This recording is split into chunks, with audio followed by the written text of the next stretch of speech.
Dá pra contar mais uma historinha do outro pescador? Não, dá sim, tô até chorando aqui já. Não dá. Você falou assim, dá sim. Dá. Dá. Citar um outro aqui que eu citei agora há pouco, o Mário Sérgio Cortella. Também a experiência dele, a primeira experiência de fala em público. Ele disse que era, acho que foi, quem estuda pra padre, o quê? Quem estuda pra Quem padre? estuda pra padre, Agora você me colocou na sinuca sem bico agora. Seminarista? Seminarista. Não foi essa expressão que ele usou, não. Eu creio que sim. Eu sei que ele foi lá, ele fez parte de um colégio interno de padre lá, e ele conta isso nas palestras. Aí ele fala que quando mudou do Paraná para São Paulo, ele diz que ele sempre foi muito católico, diz que foi à missa de domingo lá, e a família dele lá, não sei se pai, mãe, obrigou ele a sentar nas primeiras filas. Ele disse que até então era uma das primeiras vezes que existia essa questão de convidar alguém para ler lá na frente, e sentado lá na frente. Aí o padre começa a falar, não sei o quê, você aí, vem cá para ler. Ele disse que travou tudo, nossa senhora, morria de medo, de vergonha, deu aquele medo. Foi lá, leu rapidamente e sentou, né? Aí na semana seguinte, o que aconteceu? Ele sentou lá no fundo. Sentou lá no fundo, não vou sentar lá na frente, nada, tá doido pra esse cara me chamar de novo, o padre vai me chamar de novo aqui, eu não quero falar. Aí sentou lá no fundo, o que aconteceu? Aí o padre começou, papapá, deu a hora. Você aí no fundo, ó, que leu semana passada, vem cá. Aí leu de novo.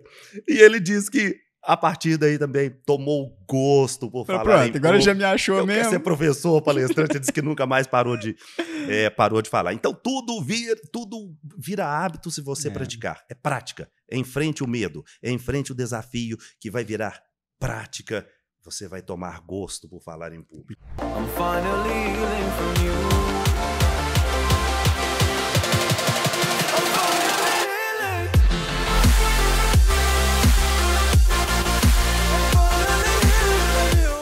Seja bem-vindo ao AcionaCast, o seu podcast de empreendedorismo, focado totalmente no empreendedorismo. E hoje a gente está com uma pessoa muito bacana aqui, que você pode conhecer, e se você não conhecer, você vai virar fã agora. A gente está com o Reginaldo Rodrigues, consultor, escritor, palestrante, professor e muito mais. Mas vamos passar essa bola para ele contar um pouco mais dessa história aí. Reginaldo, seja muito bem-vindo aqui no AcionaCast. É um prazer enorme ter você aqui com a gente. Obrigado, Neizinho. Prazer é meu, satisfação muito grande. Muito interessante. Obrigado pelo convite. E saudar também pessoal de casa, né? Estão nos vendo nesse momento. Eu falo de casa, mas hoje em dia pode ser de casa, do carro, da praça, pode ver e ouvir em qualquer lugar, né? Isso mesmo, em qualquer lugar. Ver, ouvir. Hoje em dia tá muito aberto, né? A dinâmica da comunicação, né? A comunicação realmente, ela continua passando por grandes transformações. Eu estudo muito comunicação também, sou dessa área, né? E a gente percebe claramente essas mudanças de paradigmas. Esse formato aqui, por exemplo, é um formato que até uns 3, 4 anos não existia. Nesse formato, não. E hoje a gente tem o prazer e a satisfação de participar, ser entrevistado numa estrutura como essa aqui. A estrutura aqui é fantástica. Às vezes você não consegue ver toda a estrutura, mas só a gente que está aqui mesmo para ter a exata noção da estrutura que tem aqui. Estrutura de equipamento, de pessoa também, deu para saber, né? De pessoas, deu para saber que você se preparou muito para isso. Daí o motivo da minha satisfação em ser convidado para participar com você aqui. Cara, show de bola, show de bola. Vindo isso de você, eu tô feliz, já ganhei meu dia hoje. Mas vamos lá, antes da gente entrar nesse mundo do empreendedorismo seu, vamos conhecer mais o Reginaldo Rodrigues. Me conta como surgiu toda essa parte do empreendedorismo, mas também me conta aí como era o Reginaldo antes. O Reginaldo, vendedor de chup-chup. Você conhece chup-chup? A minha mãe vende muito chup-chup. Vende? Pois é, o Reginaldo, vendedor de chup-chup aí com 8, 9 anos de idade.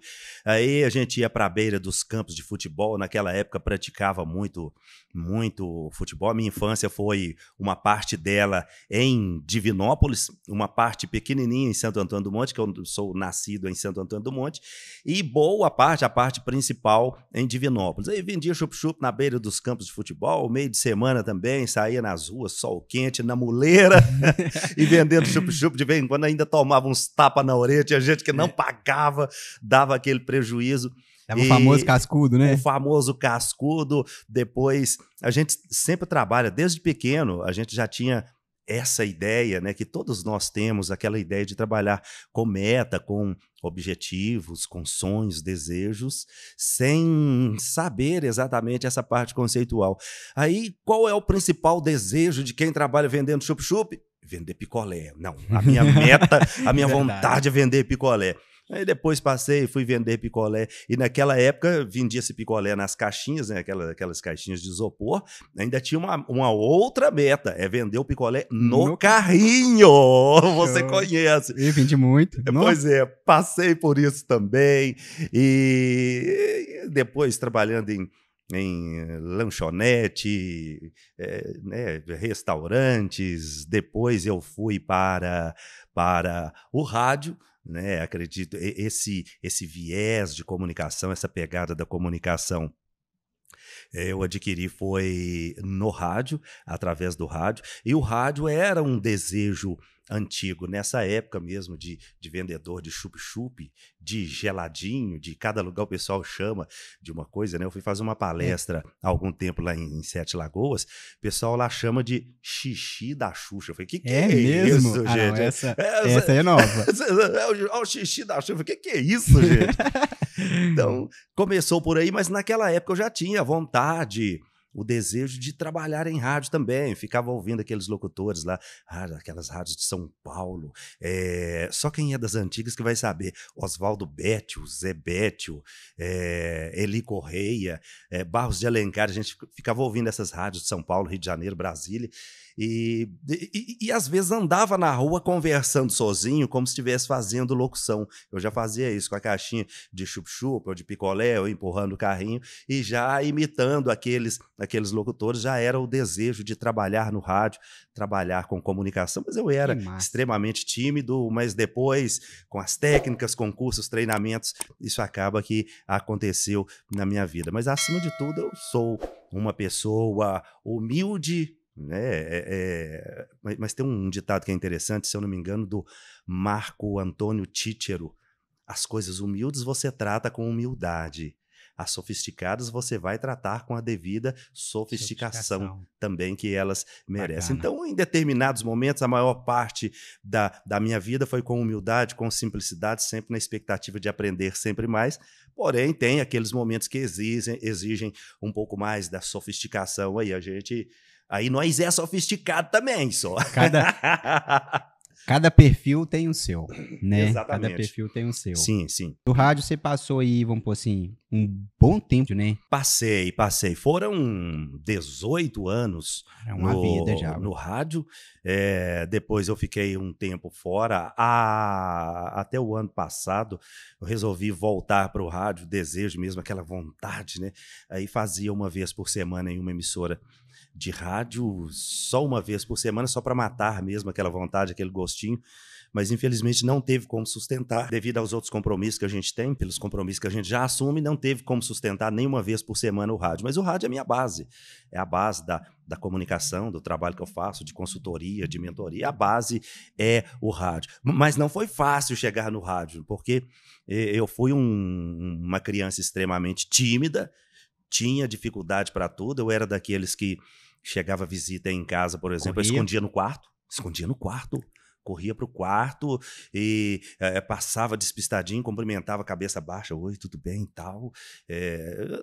Não sei se isso se atribui aí a uma educação muito severa, mas enfim. Eu acho que sim, Bob. Eu era desse jeito. Naquela época lá, a mãe falava, acabou, o pai falava, acabou, né? Exatamente. Não tinha o vou fazer, não. Falou e acabou. Sim. Às vezes só com um olhar, né? A gente ia pra casa, ia pras visitas, né? Ia pras visitas e tal. Nossa, você só pega coisa na casa de fulano se eu falar que pode.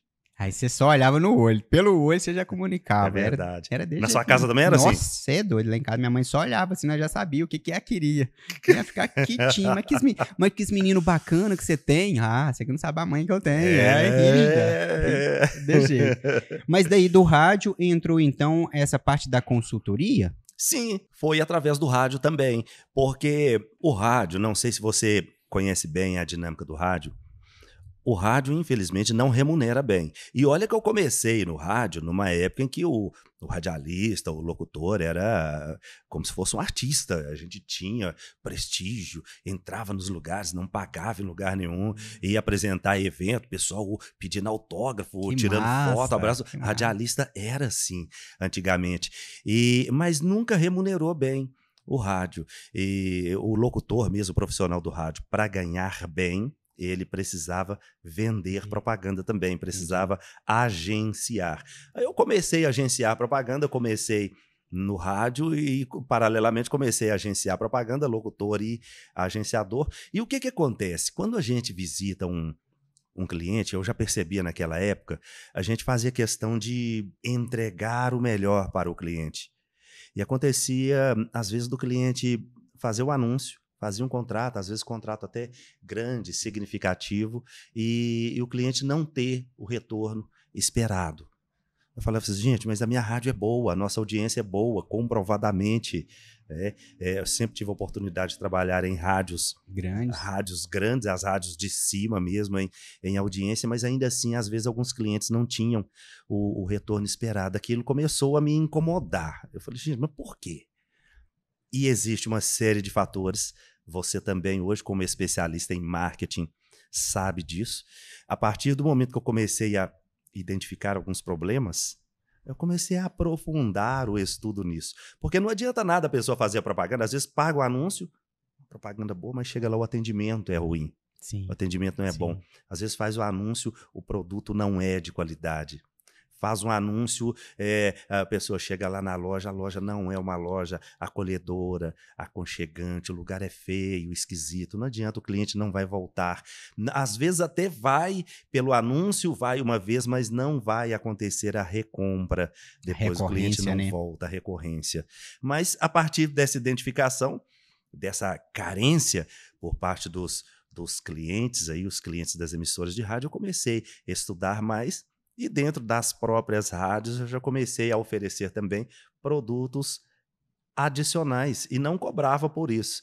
Eu chegava no cliente, já sabia mais ou menos, já identificava mais ou menos o que estava errado, já começava a dar uns toques, umas dicas, e assim começou a minha carreira de consultor. Que também. Massa. Foi junto com o rádio. Então aí tá, agora sim, agora eu entendi a história do consultor e bem construída, bem construída. Daí você, eu vou chamando bastante atenção nisso, como entra a relação sua com o Sebrae? O Sebrae também, o Sebrae também aconteceu na minha vida, vamos dizer assim. Eu já havia tido algumas oportunidades. O que acontece? Eu era extremamente tímido, como eu já mencionei, mas comecei a fazer treinamentos, comecei a fazer cursos de oratória, mesmo antes de entrar no rádio, para melhorar a minha comunicação, desenvolver a minha habilidade, porque eu precisava daquilo para entrar no rádio. Certo. Eu fui, a expressão que o pessoal costuma utilizar aí, né, até no jornalismo também, fui barriga verde fazer teste em rádio, fui reprovado várias vezes. Porém, depois da terceira vez que eu fui reprovado, eu comecei a pegar os feedbacks. Por que eu fui reprovado? O que está ruim? Eu via lá, a dicção é horrível, a voz não sei o quê, seu inglês é péssimo. Fui pegando as dicas e aquilo que as pessoas iam me falando, eu comecei a treinar, a fazer os cursos. E nesses cursos de oratória que eu fiz, eu desenvolvi, percebi o resultado, depois entrei no rádio e identificava nas pessoas também essa grande dificuldade de falar em público, de se comunicarem. Construí eu criei um curso, inicialmente para públicos internos, um curso de oratória, comunicação e expressão, para dentro das empresas, os clientes meus. Pegava os clientes, já desenvolvia também o líder, o gerente, o diretor da empresa, e depois, em determinado momento, alguém da minha equipe falou assim, aqui, a gente já comercializa isso dentro dos clientes, por que a gente não abre isso? Por que a gente não abre esse curso? E aí a gente abriu o treinamento, começamos a ministrar o treinamento também nas associações comerciais, câmaras. Às vezes a gente chegava na cidade, o pessoal ia... Aquele esquema que é bem utilizado até hoje, aluga-se um espaço e vende as participações nas cidades. Eu chamei a atenção do Sebrae num determinado momento, veio um supervisor regional lá do Triângulo, na época, Triângulo Mineiro, veio e procurou, esse treinamento nós não temos no Sebrae. Você tem interesse em participar? Em participar de um projeto com a gente, talvez a gente colocar o seu produto? Eu falei assim, qual que é o formato? Aí o Sebrae queria pegar simplesmente um curso meu que eu havia preparado e eles me pagariam lá um X por hora. Tipo um ROI. Sim, exatamente, sim. E o que não me interessou naquele momento, porque a gente ia para as cidades, a gente fechava as turmas, a gente ganhava bem. E o Sebrae queria pegar um produto meu e queria me pagar, me remunerar por um produto meu, como se eu fosse um consultor. Eu falei, não interessa, não é vantagem. Eu pensei assim, mas que isso, gente? Olha só, e a gente tem o Sebrae como referência, né? E alguns anos depois, na verdade, muitos anos depois, através de uma conhecida que tem um cargo de liderança no Sebrae Minas, ela falou assim, não, inscreva-se, preencha o seu cadastro lá, e eu tinha uma resistência, mas depois eu preenchi o cadastro, né?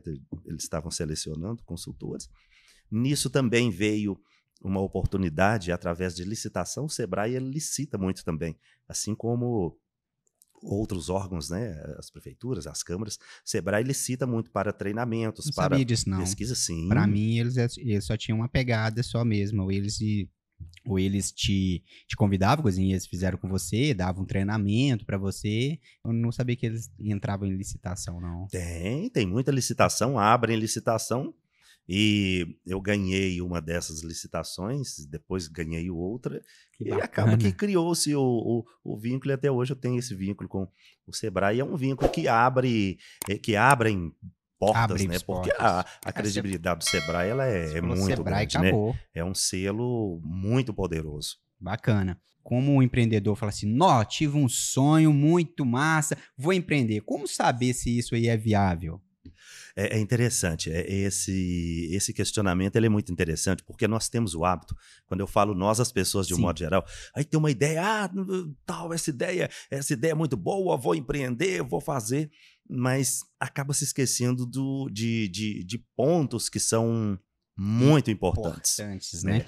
Eu tive a oportunidade de fazer às vezes eu vou rodear um pouquinho antes de te dar a resposta, mas tudo dentro sem problema, de um contexto. Eu tive a oportunidade de participar de um evento, um congresso, na verdade, com Philip Kotler.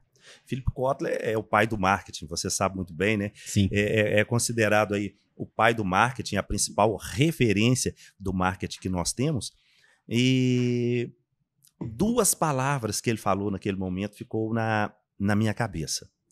Ele falou assim, vai sobreviver e vai fazer sucesso no mercado quem tiver inovação e criatividade. Inovação e criatividade. Isso está no livro dele, o Marketing 3.0, né? Agora ele já soltou aí o 4.0. Eu adquiri esse no evento, o Marketing 3.0, e foi o suprassumo da apresentação dele. E é verdade, né? Sim. É verdade. Então, se você tem um projeto, uma ideia, um sonho, um desejo, a primeira análise que você precisa fazer é a seguinte: já existe isso no mercado? Em que proporção existe isso no mercado? Já existe no mercado, mas o que eu posso oferecer de diferente do que está no mercado, mesmo na mesma área? Você precisa ser inovador e precisa ser criativo na sua proposta. E esse aspecto ele é extremamente relevante e fundamental para o sucesso no negócio. Não adianta você só, tem vontade e tal. E tem uma outra situação interessante também, Ney, que é a seguinte: é muito comum as pessoas falarem, né, que eu tenho um sonho de fazer isso, eu tenho um desejo de fazer isso, mas muitas vezes não tira aquilo da cabeça, fica só o sonho, desejo, não passa nem para o papel. E o que acontece? Quando a ideia é muito boa e você não executa, pode escrever. Você de casa aí também pode escrever. Algum tempo depois, você vai ver aquilo na rua. Vai ver aquilo no mercado. Aí você vai falar, eu tinha pensado nisso primeiro. Eu tinha pensado nisso primeiro. É muito comum de acontecer isso. É mesmo. É muito comum. Não, eu tinha pensado nisso. Tá, mas pensar é uma coisa. Lá nos treinamentos, lá na preparação do coach, você também é coach, sabe muito bem disso. Um dos principais conceitos que a gente trabalha é o sair do ponto A para o ponto B. E como é que você vai fazer isso? Isso depende fundamentalmente de ação, não vai sair sozinho, né? O ponto B não vai chegar até próximo de você, para aqui no ponto A. Tem uma história muito interessante, se eu não me engano, essa história é bíblica, acredito que você já tenha ouvido, né? Que é a do camarada que estava lá, né? Do senhor que estava lá, na casa dele, tranquilo, sossegado, e de repente começa a chover forte. Começa a chuva forte, trovões, relâmpagos, aquela barulhada, começa a chover grosso. Aí ele, ai, meu Deus, me ajuda, meu Deus, me ajuda, Senhor, não sei o quê, tal, tranquilo. Aí a chuva continua, de repente a água começa a subir, vem ali um canoeiro. Opa, vem cá, vamos sair daí, a chuva tá chovendo, a chuva tá grossa, tá enchendo, esse negócio tá virando enchente, vambora. Não vou com você não, Deus vai me ajudar. O canoeiro vai embora, não quer, foi embora. E a chuva continua, né, a enchente continua, a água subindo. Aí, de repente, já tá em cima da mesa lá, né, em cima da mesa, a água já começando a pegar, a pegar os pezinhos, chega o camarada num barco, a motor, vem cá, vambora, você tá ficando doido, o que você tá fazendo aí ainda, tal? Não vou conseguir não, Deus vai me ajudar, né? Aí o camarada do barco vai embora, no final lá ele já tá no telhado da casa, né? A água toda, da casa toda tomada e inundada no telhado da casa, vem mais um com helicóptero, né? Com helicóptero, garra a corda aí, segura nessa escada aí. Não, Deus vai me ajudar. Tal. O helicóptero foi embora. Aí a enchente, a água veio, tomou conta de tudo, morreu afogado. Já chegou brabo no céu, nervoso, foi tirar satisfação com São Pedro. São Pedro, que negócio é esse? Confiei tanto em Deus, ele me traiu. Ué, mas como assim? Como assim? Ele mandou 3 ajudas para você não quis. Mandou a canoa. Você não quis, mandou o barco, você não quis, mandou o helicóptero, você não quis. Então não adianta você ficar pedindo as oportunidades, quando as oportunidades pipocam na sua frente, você não sabe lidar com essas oportunidades, você não tem a iniciativa para lidar com essas oportunidades. Infelizmente isso acontece muito. As pessoas hoje em dia têm o péssimo hábito de ficar reclamando. Porque o sol tá quente demais, não aguento mais esse sol quente. Que é isso? Mas que calorão, só. Não, de novo, vai fazer calor de novo, aí começa a chover, 2 dias de chuva. Essa chuva é chuva que atrapalha tudo. Nossa Senhora, não aguento mais chuva. As pessoas só sabem reclamar. Reclama disso, reclama daquilo e passa a vida reclamando. Eu te falo uma coisa, né? A gente conversava aqui nos bastidores, conversava em off. Talvez até pela idade, né? Eu já sou um senhor, né? Eu sou pai de menina de 28 anos. Então, eu sou um senhor, pai de menina de 21. A minha paciência anda curtinha. Eu chego nos lugares, pode ser até cliente. Camarada começou a reclamar muito, a pessoa começou a reclamar muito. Me dá uma pressa de ir embora. Me dá uma pressa de... Porque isso contamina. Contamina, isso é doido. Nas empresas, por exemplo, a gente tem... Pode interromper aí, viu? Eu falo mesmo muito aí, vai interrompendo. Pode ficar à vontade. Nas empresas existe algo que nós chamamos, né, no ambiente corporativo, essa expressão, inclusive, era muito usada lá para o pessoal da Farmarcas. A Farmarcas hoje é a principal gestora de redes de farmácias do Brasil. Tive a oportunidade de trabalhar com eles em alguns momentos. Eles utilizam muito a expressão campo semântico. Campo semântico? Semântico, Não, porque a empresa, nós precisamos trabalhar o campo semântico da empresa. O que eles chamam de campo semântico na empresa nada mais é que a egrégora, né, que os religiosos chamam, os pastores, os padres, a egrégora. A energia, a vibração do lugar. E isso, por incrível que pareça, é importante e conta muito. Às vezes a gente está numa rodinha de amigos, batendo papo, conversando, a conversa está agradável, todo mundo dando risada, gargalhada, conversa boa, saudável, produtiva. Chega uma pessoa, aquela pessoa já carrega o ambiente. E ali acaba essa pessoa influenciando outras pessoas a ficar aquela disputa de quem é pior na pior. Né? Tipo assim, não, meu dia tá horrível. Não, não tá mais horrível que o meu, não. O meu aconteceu isso. Ah, não, peraí. Aconteceu isso aqui com vocês? Sim, vocês não sabem o que aconteceu na minha vida. Aí fica aquela disputa de reclamação que quem tem mais problema. Ou seja, o eu é muito mais importante. O eu é muito mais importante. Eu quero ser melhor que você, até nos problemas. Até nos problemas, até na reclamação. Até nos problemas. Não aceito perder para você. Tem um pensador, o professor Leandro Carnal, fala muito isso. Inclusive tem um livro que ele dedica o livro quase todo a esse tema. A reclamação ela é forte, Sim, a pessoa reclama. Aí o que acontece com uma pessoa dessas? Vai ficar sozinha. Sim, ela vai ficar sozinha e mais, né? Ela vai atrair mais coisas para ela reclamar, porque se ela tá reclamando tanto, isso é uma energia que ela tá trabalhando, né? Então, tipo, reclama desde a hora da manhã até na hora que deita. Cara, tem que ter algo na vida dessa pessoa para ela reclamar, porque senão ela vai ficar doida, né? Eu reclamo e eu fico só próspero. Não, então você que tá reclamando, toma mais coisa pra você reclamar.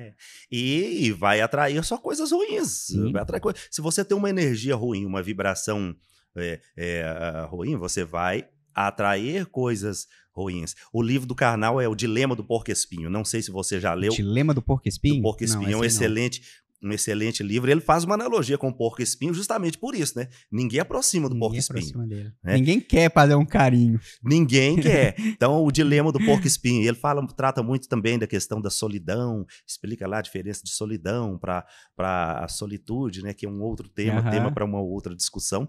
Mas aí, fechando essa pergunta que você fez aí, da energia, da vibração, se chega um negativo, vai desmanchar a rodinha, ou se as pessoas insistirem em permanecerem perto daquela pessoa, todos vão se contaminar. Sim. Vão se contaminar. E não adianta, não adianta. Hoje em dia, a gente precisa ter cuidado, a gente precisa se policiar e a gente precisa também ter o cuidado de se relacionar com pessoas boas, pessoas que vão nos transmitir coisas boas. Você falava para mim agora há pouco aqui, em off, né? Certo. Às vezes alguns entrevistados seus fazem a pergunta, primeiro analisa, o que eu vou acrescentar para os ouvintes, para quem está me vendo? Sim, e o que o podcast vai acrescentar para mim? Aí, opa, é positivo. Então, a gente precisa ficar próximo de pessoas que vão nos acrescentar. Sim, precisa ter esse tine ali, porque se eu for num ambiente que só eu agrego para o ambiente, cara, ficou ruim. E se eu for num ambiente que esse ambiente ele não vai agregar nada na minha imagem ou na minha empresa, também ficou ruim. Então, isso aí é uma coisa que está acontecendo com a gente bastante e, graças a Deus, as pessoas estão falando assim, não, cara, eu tenho muito a agregar ao seu podcast e eu vejo que o seu podcast tem muito a agregar para mim. Então, isso ilustra tudo isso aí que você está falando aí. É uma troca, né? É uma troca. A nossa vida é uma troca o tempo todo. É uma troca. E no coach tem muito isso, né? Tipo assim, as 5 pessoas ao seu redor, elas te influenciam. Então, se você quer crescer e você tem a maioria dos seus amigos que reclama, tem preguiça, quer ganhar dinheiro fácil, cara, eles vão querendo ou não querendo, eles vão te influenciar. Mas se você quer crescer e a maioria dos seus amigos são empreendedores, são pessoas que estão tendo visão futura, são pessoas que buscam melhorar, mas sem passar acima de outras pessoas, sem querer nada fácil, cara, aquelas pessoas, mesmo que você não seja nem um terço daquelas pessoas, você vai virar, olha, 2 vezes mais ou 3 vezes mais, porque aquelas pessoas elas vão te influenciar e elas vão te carregar, né? É verdade. Theodore Levi, se eu não me engano, fala algo interessante sobre isso. É importante que você seja o pior do seu grupo. Olha que interessante. E até pesado isso, né? Pesado. É interessante que você seja o pior do seu grupo. Resumindo, gente, isso não significa que você tem que ser ruim, não. Isso significa que você precisa cercar-se de pessoas melhores que você. Mais altas. Né? Sim, sim. Que é tão bom a gente estar perto de pessoas que tipo, a gente tá conversando e a gente tá na mesma conexão ali, você tá contando ali uma conquista que você teve, um projeto que você tá fazendo, que às vezes eu se encaixo naquele projeto ali, e acaba, tipo assim, isso foi muito, muito bacana, do que você chega, Alex, você fez, não, cara, eu vou empreender em tal lugar, que eu já fiz isso, já fiz pesquisa de mercado, já fiz isso, aí o cara olha pra você e fala assim, cara, isso aí dá dinheiro não, você tá doido? Isso aí não é pra você não, você não tem esse dom não. Aí você fala, entende? Tipo assim, às vezes você ficou 2 meses, 3 meses ali fazendo um projeto, você foi contar pra um melhor amigo, e aí acabou que você voltou para casa com a certeza que não dá certo para você. E não é, você só foi influenciado. Sim. As pessoas que têm mentalidade de crescimento têm muita coisa em comum. Por isso que essas pessoas, quando se encontram, elas gostam de ficar perto uma das outras. Elas gostam de continuar conversando. A conversa simplesmente não acaba. Me foge agora o nome da autora. Não sei se tem jeito de pesquisar na internet aí. Se não der pra gente pesquisar aí, você de casa pesquisa aí. O livro Mindset, né? Ele fala exatamente isso. Me fugiu o nome da autora. Na edição não coloco o nome da autora aqui. Beleza. É Mindset que chama o livro. Ele trata exatamente disso. Mentalidade fixa e mentalidade de crescimento. As pessoas que têm mentalidade fixa são exatamente aquelas pessoas que reclamam de tudo, que nós falamos agora há pouco. Aquelas pessoas que são procrastinadoras, deixa tudo para depois. Aquelas pessoas que nunca se responsabilizam por nada. A culpa é sempre do outro. Nunca é dela. Essa é a mentalidade fixa. E a mentalidade de crescimento é aquela mentalidade de solução. Eu não vou focar no problema, eu vou focar na solução, vou focar em crescimento, vou focar em produtividade, vou focar naquilo que traz benefícios para as pessoas. Não vou focar no errado, vou focar no certo. Não vou focar no problema, vou focar na solução. Né? Essa é a mentalidade de crescimento que nós precisamos cultivar, e as pessoas que têm essa mentalidade têm muita coisa que converge e sentem prazer em ficar próximas umas das outras. Sim, e o empreendedor, ele é isso, né? O empreendedor que é empreendedor, ele não vê problema, ele vê solução. Tive um problema? Tá, beleza, problema eu já tenho, certo? Qual é a solução disso? Como que a gente contorna isso aqui? Como que a gente pega esse problema, acha a solução, mas pega essa solução e põe ela na mesa de novo para vender. Isso é o empreendedor, né? Toda vez que a gente vê uma pessoa dessa, você fala, não, esse só vai prosperar, porque esse cara toma tanta pancada, tem tanta pedra no caminho dele, mas, cara, esse cara tira uma por uma. Se ele não dá conta de quebrar a pedra, ele contorna, se ele não dá conta de contornar, ele acha um outro caminho, mas ele não fica se brigando com a pedra. Resolve o problema. Ele resolve o problema. Tem gente que fala que, inclusive, a gente deve... Né, muitos autores, inclusive, falam que a gente precisa seguir sempre em frente. De jeito nenhum. Não é sempre em frente. Às vezes é necessário você fazer uma pausa e contornar um obstáculo. Às vezes é necessário você dar 2, 3 passos para trás ali para tomar impulso, para pular o obstáculo. Não é sempre em frente. Uma das grandes falhas, você fez a pergunta agora há pouco, um dos grandes erros que as empresas têm, que as empresas cometem, né, às vezes ficar batendo no problema, tentando enfrentar aquele problema, mas tem problema que a solução dele é mudar o formato. Não é enfrentar, não é confrontar, é mudar a forma, mudar a abordagem, mudar a maneira como você está fazendo. É o reset. Reseta de novo. Né? O computador dá tanto problema, aí ele vai travando. Qual que é a solução? Resetar, formatar, começar tudo do início. Pronto. E não há nada errado nisso, não há nada errado. São inúmeros exemplos que a gente vê. Eu já tive vários clientes que simplesmente quebraram.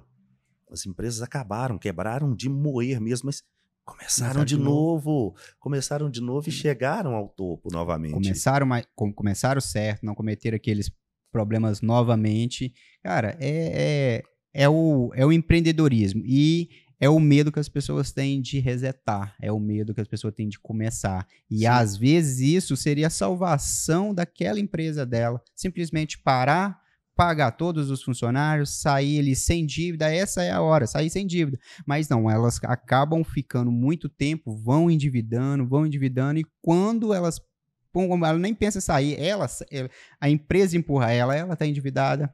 Na hora que ela vai esfriar a cabeça, ela fala, nossa, se eu tivesse saído lá atrás eu tinha dinheiro para fechar isso aqui, eu ia ficar sem nenhum centavo, mas eu não ia ter dívida, né? Isso é uma coisa muito, muito, muito bacana, é muito falado hoje em dia, que antigamente não era, e que se tiver ali uma paciência um pouquinho, uma análise, um consultor, né? Um consultor uma vez eu contratei um consultor técnico, a hora que ele entrou na minha loja, 4 horas que ele tava lá, tipo assim, ele podia ir embora. Eu já sabia onde que eu tava perdendo dinheiro, que aí a gente movimentava muito, mas não sobrava dinheiro. Eu falei, não, mas aonde que esse trem tá indo? Esse trem tem um ralo que tá descendo esse trem aonde que tá indo? Né? Pagava todo mundo, mas não sobrava dinheiro. Aí a hora que ele entrou na loja, 4 horas que ele ficou lá na loja, lá, ele começou a ver que eu tava perdendo dinheiro no tamanho da fita isolante, certo? Nos copos descartáveis que os meninos iam lá, cada vez os meninos pegavam um. Aí no começo eu falei, mas isso é uma mixaria. No fim do dia eu te provo a mixaria. Aí foi fita isolante, copo descartável, desperdício de café, entendeu? Vamos pôr assim, muita coisa para tomar café. Parafuso, precisava de 2 parafusos, pegava os 6, só que não voltava, depois os outros 4 não voltava. E aí ele foi prestando atenção nesses negocinhos muito bobo. No final do dia lá, ele me provou lá a quantidade de dinheiro que eu tava perdendo no dia, na semana, de 15 dias e no mês. Eu falei, meu Deus do céu, agora eu acho. Pronto, o cara foi embora, minha vida voltou ao normal, eu comecei a ver dinheiro, fiquei chato pros funcionários, entendeu? Porque, como se diz, você ficou ali todo organizadinho. Mas pronto. E aí falava assim, tava na minha cara. E por que eu não vi isso antes? Aí eu precisei de uma pessoa que tinha muito mais conhecimento que eu, estava muito mais bem preparado para me mostrar que o meu problema era simples de resolver, eu só não estava vendo ele. Sabe o que é mais interessante dentro dessa fala sua? Às vezes, a pessoa nem é mais experiente que você. Às vezes é a visão externa. Isso é o princípio básico do estudo científico. Você sabe como que funciona o estudo científico de qualquer coisa? Não. Ele precisa ser de fora para dentro. Por exemplo, se você quer contratar alguém para fazer uma análise da entrevista, do andamento dessa entrevista, de como você é fazendo a entrevista, como é o desenvolvimento do seu podcast aqui, não pode ser você mesmo. Por quê? Você é o objeto de estudo. Como objeto de estudo, você é o elemento a ser estudado. Você está no meio aqui. Entendi. A sua visão, ela não é uma visão do total. A sua visão, ela é aqui, mas você não está vendo o que está atrás de você. Esse é o princípio do estudo científico. O estudo científico ele é feito de fora para dentro, portanto, alguém precisa ficar do lado de fora aqui para fazer um estudo, porque essa pessoa que está do lado de fora tem a visão do todo. E aí sim, isso pressupõe-se maior assertividade no estudo. O estudo científico é assim. Que e bacana. A consultoria é uma forma Sim. de estudo científico. Tem um conhecido nosso. Que bacana. Eu falo conhecido nosso porque eu acredito que você o conheça também. Ele já foi cliente nosso em vários projetos, construções, empresas que ele já teve também. O Fábio Rodrigues. Ah, tá. Conheço. Ele falava o seguinte, não estou acreditando. Vou contratar vocês aqui de novo para você vir dentro da minha empresa, empresa que vocês não entendem nada, para falar para mim o que eu tenho que fazer na minha empresa. Na minha empresa. E o pior, eu sei que isso vai dar certo. Ele falou assim, mas consultor é isso. Consultor é isso. Você traz um cara de fora para falar o que você tem que fazer, coisa que você está cansado de fazer, cansado de saber que tem que fazer, no entanto, não faz. Eu falei assim, Fabinho, beleza. Então, vamos começar a trabalhar e no final do mês o boleto chega. Pronto, resolveu. E ele é uma peça, né? Ele acredito que seja alguém que você deva trazer aqui também. Uma pessoa sensacional, conversa muito boa. Ele tem umas sacadas muito interessantes, assim. E é a essência do AcionaCast. Vamos convidar ele, sim. Sim. Como começou o Reginaldo escritor? Rapaz, olha que interessante. Eu sempre gostei de escrever, mas qualquer bom escritor, A modéstia à parte, né? Tá vendo? Qualquer bom escritor, a modéstia à parte. Modéstia bem à parte. A modéstia ficou lá no quarteirão de baixo, né? Nem entrou pra dentro do estúdio. Todo escritor, né? Qualquer pessoa que queira se aventurar na escrita, seja no entretenimento ou escrita técnica, precisa ser boa leitora. Precisa ler muito, precisa gostar de ler. E desde pequeno eu gosto de ler. Eu comecei lendo revistas em quadrinho, ler revista Cebolinha, Cascão, Chico Bento. É bom demais. E tudo na minha vida é dessa maneira que eu te falei antes um pouco aqui. Tudo vem assim por etapas, de maneira escalonada. Primeiro comecei a ler essas revistinhas, Pato Donald, Tio Patinhas, esses negócios assim, né? Depois eu passei para revista de super-heróis. Eu tinha coleção de revistas de super-heróis, Homem-Aranha, Incrível Hulk. Caramba. Por isso que eu fico extremamente frustrado com esses filmes aí que o pessoal faz hoje em dia. Filmes que estouram aí de audiência, sucesso de bilheteria. No entanto, muitos deles não são fiéis Perde a essência, né? Perde a essência da história. Aí comecei a revista em quadrinho, depois passei a ler romance, pegava aqueles livros grossos, assim, o pessoal até pegava no meu pé, mas o que é isso? Não tô entendendo você não. Você tá lendo romance, você tá lendo Agatha Christie, né? Você tá lendo Irving Wallace, o que é isso? Despistadamente, quando faltava livros mais grossos, romances melhores, livros policiais até, eu lia escondido, logicamente, até Sabrina, Bianca, até aquilo eu lia. Escondido mesmo. Tinha que ser escondido. Sim. O pessoal pegasse a gente lendo a revistinha Bianca. Pegava no pé, filho. E lia, rapaz. Eu era um leitor compulsivo, e sou até hoje. Depois eu passei a ler Bolsa e Livros. Você sabe o que é Bolsa e Livro? Sei. Livrinho pequenininho. Comecei a ler aqueles de faroeste. O nome mesmo, né? Bolsa e Livro. É pequenininho. Aquilo deve ter uns 10 centímetros, né? Tinha de faroeste, tinha FBI, né? Os 17, 77Z, que era de espionagem. Comecei a ler aqueles livros. Não sei se você passou por essa fase também. Sim, eu passei por essa fase. Tinha muito do daqueles detetive. Tinha. Aí aquele negócio não acabava. Nossa, você lia, não acabava. Aí na hora que você acabava, você queria consumir o outro. E o pititim, porque cabia no bolso. Bolsa né? Livro aí por isso. Aí você ia carregando aquele livro, mas passei sim. E daí, em determinado momento, eu comecei, nesses cursos, esses treinamentos, né, tive que preparar uma apostila para o pessoal, para os alunos, né? Em determinado momento, preparei a apostila. Eu falei assim, gente, mas essa apostila só, esse negócio está meio pobre, precisa de mais conceito, mais estudos aqui. Aí depois escrevi. E eu fui articulista também de vários jornais impressos. Durante muito tempo. E o meu primeiro livro, ele é, na verdade, um compilado de vários artigos que eu publicava aí em portais de marketing, jornais. Eu fiz um compilado dos principais artigos. E acabou se tornando o meu primeiro livro. Foi assim, juntei as histórias, amarrei aquilo ali, criei um contexto ali. Um contexto, fui amarrando, porque os escritores, aqueles escritores que a gente gosta mais de ler, são aqueles que sabem contar uma história, né? Então, por mais que o livro seja um livro técnico, ele precisa ter conceito muito utilizado atualmente, storytelling, né? Uma história bem contada, uma história bem narrada. Eu peguei esses elementos técnicos dos artigos e dei aquela temperada mineira. Aquela temperada mineira. Chamei...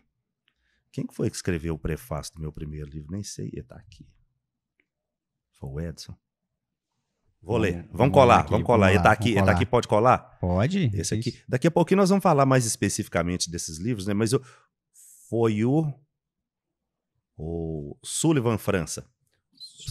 Sullivan França é presidente lá da escola de coach lá, da Sociedade Latino-Americana de Coach. Hoje nós temos algumas instituições de coach, nós temos poucas que de fato têm o credenciamento para a formação de coach. Muito pilantra no mercado. Sim. Os camaradas que ficam gravando vídeo aí, fazendo oba-oba, não vou falar nome de ninguém. Os camaradas ficam gravando vídeo, fazendo oba-oba na internet aí, virando meme. Mas, inclusive, dificilmente eu falo que sou coach por causa desses caras. Mas mudando de assunto, voltando aqui à sua pergunta. voltando à sua pergunta, foi um compilado. O primeiro livro foi um compilado dessas histórias, né? E foi assim que eu comecei. Show de bola. De uma forma resumida, conta aí, vamos pôr assim, você hoje tem quantos livros? Tem 3 aqui? São os 3 ou você tem mais? São 3. Acredito que esse ano eu solte o último. Certo. Então... Daqui a pouco a gente fala do porquê. Mas são três livros, né? E aí me fala de uma forma resumida aí a história de cada um deles aí. Esse primeiro você já falou aí, né? Já é o compilado do que você postava no jornal, no marketing, né? Sim. E a história dele, como que veio essa ideia de pegar esses compilados?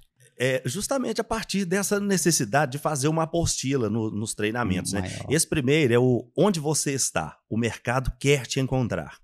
E quando foi para eu lançar esse livro, normalmente as editoras, o mercado editorial funciona da seguinte forma: você apresenta o conteúdo, os caras vão dar aquele monte de pitaco no seu conteúdo e vão ver se aprovam ou não colocarem ali a marca deles, porque quem assina é a editora, né? O autor é a editora participativamente na distribuição, na vendagem, disponibilização, em várias fases da comercialização do mercado. Aí o editor olhou assim e falou assim, mas não sei o que, isso aqui você poderia ir mais por essa linha, por essa e por essa, não sei o que. Eu falei, não quero. Então você pode falar então que o produto não serve, que não está à altura ou não está de acordo com a sua editora, beleza, mas eu não vou fazer alterações tão radicais igual você está me sugerindo, não. E aí acaba que uma editora não quis porque queria mexer muito no conteúdo, eu não aceitei. Apresentei para uma segunda editora, que foi a Gulliver. A Gulliver tem um selo, que é um selo da linha educacional, da linha técnica também. A Gulliver ela é mais da linha de literatura, mas tem esse selo, que é artigo A. Tá. E ele aprovou o conteúdo, saiu pela Gulliver, esse primeiro livro. O segundo, que é o Comunique Bem em Público na Era do KKK, esse segundo, ele surgiu... Eu conto nesse livro um pouco da minha trajetória como comunicador, como pessoa extremamente tímida e frustrada, até alguém que hoje comunica de maneira satisfatória. O Comunique Bem em Público na Era do KKK. Esse aqui, gente, ó. Sim. E esse Comunique Bem em Público na Era do KKK, na verdade eu faço uma brincadeira aí, uma analogia com o que a gente está vivendo hoje em dia, né? E esse é o primeiro. Esse aí é o primeiro, que está na sua segunda edição, né? Esse aí já é o da segunda edição, que tem 2 capítulos a mais. Provavelmente sairá uma terceira edição dele também, porque essa aí, segundo o pessoal da editora, está esgotada. E... aí esse Comunique Bem em Público na Era do KKK é uma brincadeira mesmo, um trocadilho aí com o jeito como a gente conversa hoje em dia, no WhatsApp, no celular. E mudou muito, né, o jeito de conversar, você é doido. É o VC, é o FDS, é o KKK, né? Não, são os emojis. Tem sigla que eu tenho que perguntar aos meus filhos. Eu falo, cara, o que significa isso aqui? Ele, não, pai, isso aí é isso. Eu falo, gente do céu, não tô sabendo mais não. Sim. Muda assim, ó, muito, muito rápido. É verdade. Então, esse segundo livro é uma brincadeira com isso, mas é um livro também extremamente técnico. Quando eu chamo de extremamente técnico, não é aquele técnico chato, não. É um técnico, mas contado, tudo passado numa linguagem simples, como é o meu estilo. Né? Uma linguagem gostosa de consumir. Sim, acredito que seja. Depois você vai me dizer. Depois eu quero feedback. Quer um feedback. E o terceiro? O terceiro é o Comunicando de Pé e a Ordem. É um livro cujo tema é maçonaria. Ele é voltado para o público interno, para os maçons ou admiradores da ciência maçônica, da filosofia maçônica. Ele é o conteúdo desse Comunique Bem em Público na Era do KKK, porém voltado para situações e contextos maçônicos. Você vem da maçonaria? Para a gente fechar esse contexto aqui? Sim. Porque a galera vai perguntar, né? Como que ele escreve um livro de maçonaria não sendo da maçonaria. Sim, eu tenho o prazer de fazer parte dessa ordem também. Daí a ideia deste livro. Porque mesmo dentro da ordem maçônica, havia algumas situações em que a comunicação precisava de um pouco de ajustes. Daí esse livro. Mas curioso. É um livro que... É um livro curioso. É um livro curioso. É um livro curioso. Mas é interessante, rapaz. Isso aí daria um outro podcast. Não, daria um outro podcast para falar só sobre esse tema, que eu posso falar também, porque eu tive a oportunidade de fazer parte das lideranças maçônicas estaduais. Então eu posso falar sobre isso também. Eu, assim, sem nenhum tipo de problema ou Sim. constrangimento, ou sem violar qualquer tipo de regra também. Aliás, esse negócio de regra, de segredo de maçonaria, já vou te adiantar. Isso é um mito. Né? Mito. É um mito. E esse livro aí, o conteúdo dele pode ser consumido por qualquer tipo de público. Não tem nada aí que faça parte da ritualística maçônica. Né? É um conteúdo que qualquer pessoa pode acessar, mas a pessoa não vai entender, porque existem jargões que só as pessoas que fazem parte da maçonaria que vão entender. Então não vai interessar para todo mundo. Rapaz, mas vou te falar, é curioso. Você viu? Eu tô até olhando ele que é diferente aqui já. É curioso. Mas vamos encaixar duas perguntas numa. O futuro do livro e da comunicação e o tema comunicação e expressão. Porque o futuro do livro dentro ali da comunicação. O que você vê nesse futuro, né? E depois a gente já entra ali já na comunicação e expressão. Você explica a diferença para a galera. Ok. O livro, infelizmente, eu não vejo assim uma longevidade para o mercado editorial nesse formato. Né? Tipo, quem já ganhou. Sim, até mesmo porque não se ganha. É ilusão pensar que ganha dinheiro escrevendo. Deixa eu abrir só um parênteses nessa questão comercial também. Por exemplo, a gente pega um livro desses, você vai falar assim, um livro desses hoje é encontrado na internet na faixa, sei, 39, cada um pratica o preço que quer. Claro, a editora que passa um valor mínimo ali, mas na faixa de R$39, se eu não me engano tem um desses aí, 49. Quanto sobra para o escritor, você sabe? Eu acredito aí que deve sobrar uns R$12. Uns 12. Vamos falar em percentual? 10%. Nossa. 10%. Sabe como é que funciona? Não dá para ficar rico com livro mais. Não dá. Isso funciona da seguinte maneira. A editora fica com 30%. Tá, 30% da editora. A distribuidora fica com 30%. Quem é a distribuidora? É aquela empresa que pega o livro na editora e coloca lá no Shopee, no Submarino, na Amazon. É quem vai distribuir, Magazine Luiza. Hoje em dia, esses livros aí você pode procurar, você acha na internet, nesses monte de lugares. E 30% para quem vende. 30% para a editora, 30% para a distribuidora, 30% para quem vende e 10% para o autor. Nossa, mano. Que recebe, sabe quando? Qualquer pessoa que compra um livro desses hoje pela internet, eu verei os meus 10% lá em janeiro do ano que vem. Ainda tem isso ainda? O acerto é anual. Gente do céu. Agora vem o lado bom. Por exemplo, esse segundo livro ele foi lançado pela Lura Editorial. É uma editora de São Paulo. Eles me colocaram para fazer o lançamento do meu livro na Bienal do Livro, no Rio de Janeiro. Já mudou. Eles me colocaram lá. E ao meu lado, quem estava fazendo o lançamento do livro também, naquele dia, Mário Sérgio Cortella. Só a foto aí já valeu esperar um ano. Do meu lado ali, questão de 1,5 metro. Evidente que, assim, existia uma pequena diferença no tamanho da fila, né? Na minha fila tinha lá 6, 7 pessoas, no do Cortella tinha lá... Isso era detalhe. Tinha lá 70, 80, tá? Isso era detalhe.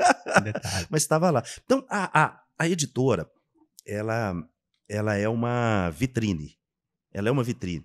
Porque a partir do momento que você lança um livro, ela te abre, te escancara um monte de portas. Também quando o seu livro é por uma editora que tem credibilidade, a maioria delas tem, né? Porque são muito criteriosos para a escolha dos livros, dos conteúdos. E aí aparecem palestras, treinamentos através dos livros.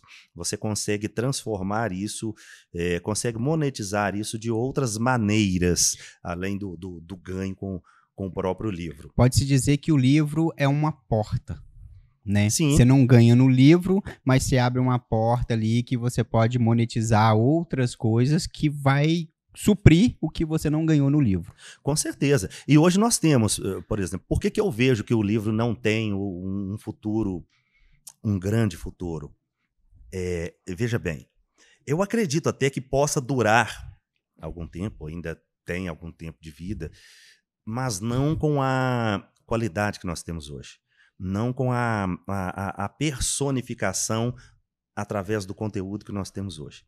Hoje a gente abre, você entra aí num chat GPT, inteligência artificial, você sabe do que se trata. Nossa. Você consegue escrever um livro sem saber nada. Aliás, eu vi um anúncio, um dia desses, eu vi um anúncio no Instagram, lance seu livro sem escrever nenhuma linha. Não, você não o anúncio dessa forma, lance seu livro sem escrever nenhuma linha. Então, é o caminho que a gente está trilhando. Então, conteúdo de qualidade editorial, de qualidade, assim, de qualidade pessoal, de humanizado, realmente não tem futuro. Eu tenho mais de...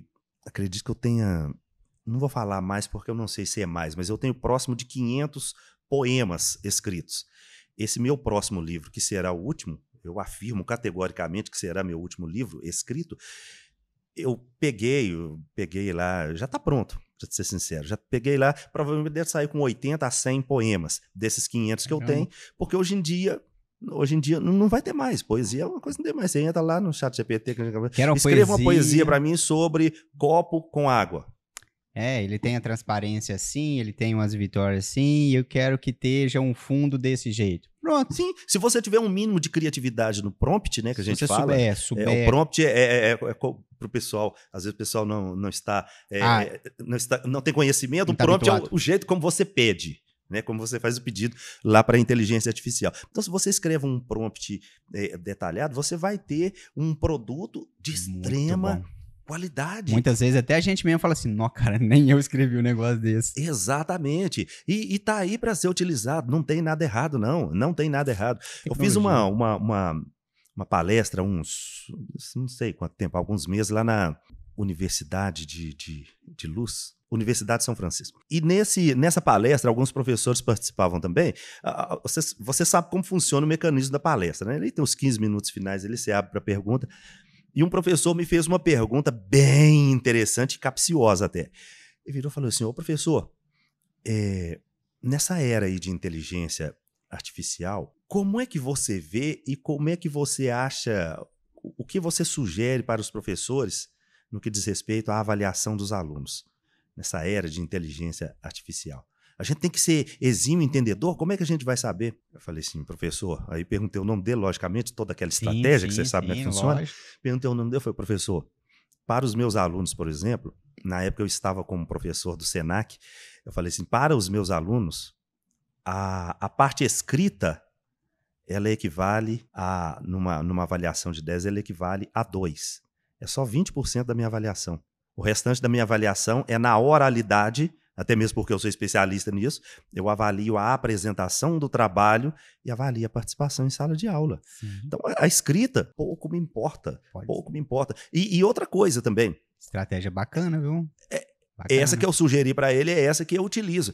E ainda tem um detalhe, algumas palavras, para gente que já conhece mais a fundo a ferramenta, você também conhece, algumas palavras são palavras que já são conhecidas, quase que jargões, né? Todas as vezes que eu pego um texto, porque a jornada de não sei o quê, tá. Já peguei. E existem algumas palavras, né? Algumas palavras, igual a palavra jornada, tem várias outras. Aí você vê no texto, já fica, deixa eu ver, se essa palavra começar, se aparecer mais uma vez aqui, eu já...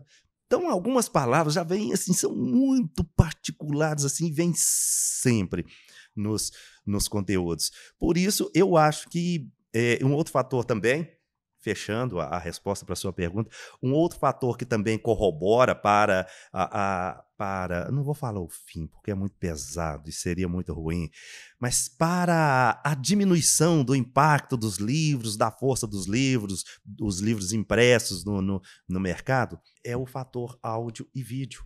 As pessoas hoje têm uma facilidade muito grande em assistir aos vídeos, ouvir conteúdos como esse aqui e também os audiobooks. Sim. Os audiobooks. Eu já tenho, por exemplo, um contrato fechado. Esse livro, Comunique Bem em Público na Era do KKK, já vai sair uma versão dele em audiobook. Eu quis que outra pessoa gravasse, não eu gravasse, embora eu trabalhe com áudio também, mas eu quis que outra pessoa gravasse. Então o audiobook hoje vai tirar também, já está tirando um pouco a força do impresso. É muito bom, sabe por quê? Você está trabalhando, você está aqui trabalhando, você está ouvindo o livro. Aí tá tão interessante o livro, você quer consumir o livro mais rápido. Sim. Você vai lá, X,5 ou X ou 2X. Nós do marketing, nós temos essa facilidade, né? Coloca no 2X. Sim. Você consome um livro ali que você ia levar ali, vamos por 1 dia, 2 dias ou 1 semana para consumir, você leva ali 3 horas, 2 horas. Então, verdade. Isso é uma comodidade muito grande para quem não tem o costume de ler. Aí você olha o livro aqui, né, Gozinho, seus livros aqui, é até, vamos pôr assim, é até tranquilo para quem não, vamos pôr assim, não tem o costume. Mas quando você pega aqui, ó, vamos pôr um livro que ele sozinho, ele seria essa grossura aqui, você já fala, não quero ler. Aí eu vejo o audiobook aí, o audiolivro, ele ganha nisso. Verdade. Agora, quer ver uma situação assim, meio paradoxal, situação contraditória? Estou falando aqui tecnicamente como assim, eu não vejo muito futuro para o impresso.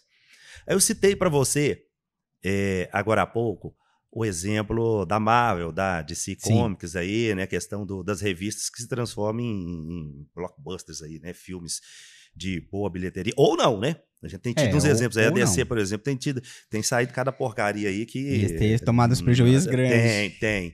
Mas, na contramão, a Marvel, por exemplo, lançou uma série de livros. A Marvel lançou livros.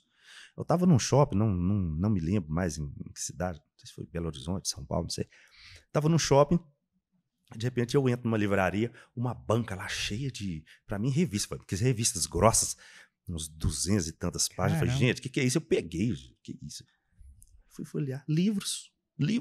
As histórias dos super-heróis que a gente conhece, contadas em livros. Olha que interessante. Eu falei, gente, qual é a da Marvel? Ela tá indo meio na contramão, mas lançou o livro. E claro que eu comprei, né? Sim. Mas se você for pensar pro marketing, o que eles estão perdendo de um lado, eles estão ressuscitando um outro que já era forte. Eles que tiraram de rota, que era as revistas. A hora que eles começaram a bombar nos filmes, você viu que as revistas começou a assumir.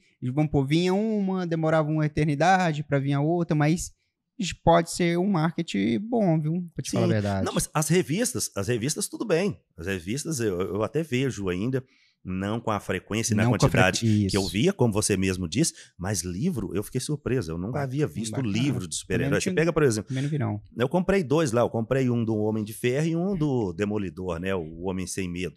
Uhum. Eu leio muito, né? Eu leio na faixa de 4, 5 livros por mês. Essa do Homem Sem Medo, do Demolidor, eu tô terminando de ler. Tem 240 e poucas páginas lá. Eu li em uma semana. Mas como é que chama a técnica que vocês usam para ler mais rápido? Leitura dinâmica? Leitura dinâmica, que você já bate o olho lá em cima e vai concluindo.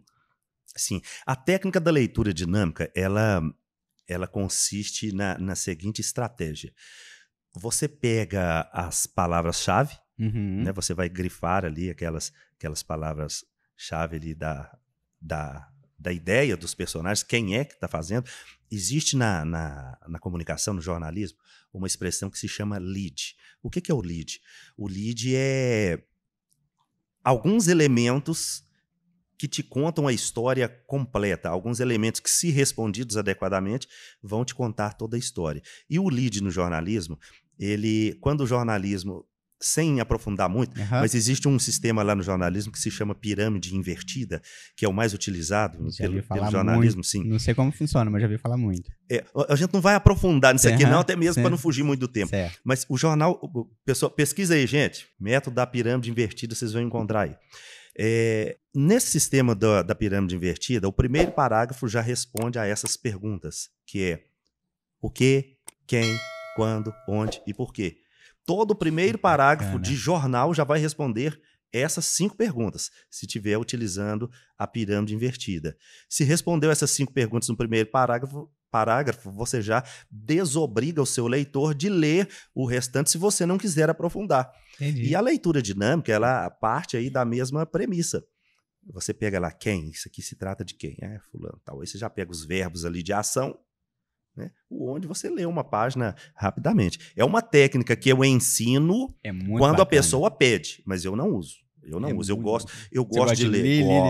Gosto de ler, gosto de voltar e ler de novo, gosto de reler. Eu sou daquele. Eu sou leitor compulsivo, mas eu quero entender tudo ali. Você é raiz. Eu quero entender tudo. E tem várias técnicas, por exemplo, para quem não tem o hábito da leitura. Nós estamos mencionando aqui audiobooks, vídeos. Mas a leitura, o livro mesmo, o livro físico, ele trabalha muito melhor o nosso sistema cognitivo. A pessoa que consegue ler mesmo o livro, não estou falando de físico. É Kinder que chama? É Kinder, né? Sistema de leitura. Uhum. Não estou falando do Kinder, não. Estou falando da leitura física. A pessoa que gosta de ler o livro físico aqui mesmo, ela trabalha muito mais o sistema cognitivo e reforça muito mais a informação obtida ali, a informação consumida. E tem muitas outras técnicas de leitura também que a gente passa nos treinamentos, não dá para a gente falar aqui agora, mas tem muitas outras técnicas que fazem com que a pessoa consiga tirar muito mais de um livro e assim, a gente consegue provar para os alunos que nada se compara à leitura do livro físico de papel. Isso dá para provar cientificamente, o que é muito interessante. E até dentro dessa leitura dinâmica, existe uma maneira também, não sei se você fala inglês, o meu inglês é muito ruim. O meu inglês é o básico. É o básico. O basicão. O meu inglês é o básico para me viajar. Entrar no aeroporto, comer, fazer o que eu quiser, sair do aeroporto, pegar o táxi, me se virar dentro da cidade. É o básico. Só quando vai viajar também, que eu faço o seguinte. É o mal nosso, né? Eu não consigo, sinceramente, eu já assumo a minha idade, eu não consigo guardar conteúdo, aprender uma língua nova, não sei o que, eu não me preocupo com isso, não. Eu preocupo com isso quando eu preciso. Faltando 15 dias para viagem, eu faço aqueles intensivões lá de 15 dias, só por mais prático mesmo, e vou. Então, O suficiente para me virar. Mas o inglês dinâmico, só para fechar aqui, o inglês dinâmico, dentro desse conceito da leitura dinâmica, por exemplo, as faculdades de comunicação que a gente... Né, a minha formação é comunicação social, eu sou jornalista. Certo. Por exemplo, na disciplina de inglês, vinha tudo em inglês. Você tinha que se virar, ler e responder a prova. Isso nós estamos falando de faculdade séria, instituição séria, né? Vinha tudo em inglês, você tinha que se virar. E aí, qual que é a técnica que a gente utilizava? A mesma técnica da leitura dinâmica. Você pega ali aqueles verbos, né? Se você souber o verbo to be ali, você sabe boa parte. As palavras que você sabe, quais as palavras que eu já conheço? Quais os verbos? Em que tempo estão esses verbos? Que isso aí a gente tem que saber. Charada. Aí você mata e responde, consegue responder. A prova é desse jeito bacana, que a gente... Quem não tem inglês, que é o meu caso, inglês fluente, era o recurso que a gente utilizava lá para se virar na hora das provas lá. Boa dica. E vamos passando aqui, chegando aqui ao final do podcast, mas vamos entrar numa situação bacana pra galera aqui. Vamos ser assim, ó, o mais simples que o senhor conseguir colocar isso aqui pra galera consumir assim, ó, pum. Pesquei agora. Por que as pessoas têm medo de falar em público? De maneira bem objetiva, a gente não tem medo de falar em público, a gente tem medo de coisa nova. Qualquer coisa que é nova na vida da gente, a gente tem medo. E muitas vezes a oratória, o falar em público, acaba pagando um pato aí que não é dela, a oratória. Sim. A pessoa, eu morro de medo de falar em público, não, eu faço tudo o que pedi para fazer, mas se pediu para falar em público, eu não consigo. Nós temos medo do novo. O nosso corpo reage ao novo tudo que é novo vai dar apreensão, vai dar frio na barriga, vai aumentar um pouco mais a nossa ansiedade. Dá para citar vários exemplos, eu falo disso nos treinamentos. Você tem habilitação, logicamente? Sim, tenho. Tem habilitação. Sim. Lembra do primeiro dia que você foi dirigir? Cê Deu frio na barriga? Você congela todinho, né? Congela todinho. Treme. Treme, aquilo que a gente chama na comunicação de traque, né? Aquele frio na barriga, aquilo lá. Você é casado. Lembra do primeiro dia que você foi chamar a sua esposa para sair? Sim. O primeiro dia que você deu frio na barriga? Você é doido. Você claro fala, que deu. Se eu acertei, se eu não acertei, se eu vou acertar, você vai gostar, né? Sim. Tá, então, tudo que nos apresenta como novo vai nos causar esse incômodo que passa. Como condutor, como veículo. Primeira vez que você foi dirigir numa cidade grande, São Paulo, Rio de Janeiro, deu frio na barriga? Claro que deu. Tá. Aí depois a segunda, já deu um pouquinho menos. A terceira, menos. Aí hoje em dia, provavelmente, você já dirige naturalmente nessa cidade sem o menor problema. Mas as primeiras vezes vai dar. E o falar em público, a mesma coisa. O medo a gente tem do novo, mas a gente precisa se desafiar para que aquilo vire hábito. E depois que virar hábito, a gente vai gostar daquilo. Permita-me citar um exemplo aqui, um autor que eu gosto muito, hoje é um dos principais pensadores do Brasil, né? O doutor Clóvis de Barros Filho, doutor mesmo, porque ele tem doutorado, né? O pessoal tem mania de ficar chamando de doutor aí, gente que... Não tem doutorado. Não, pra gente que é jornalista, a gente não chama quem não tem doutorado de doutor, não. Então, o doutor Clóvis de Barros Filho ele conta como ele descobriu o gosto por falar em público. Ele diz que era adolescente ainda, tinha que apresentar um trabalho escolar lá, um trabalho na faculdade, na escola, ensino médio, se eu não me engano, e as pessoas escolheram ele para fazer a apresentação, ele fazia parte de um grupo lá e foi escolhido porque ele tinha facilidade, era considerado meio doido e tal, e lá na frente não estava nem aí, né?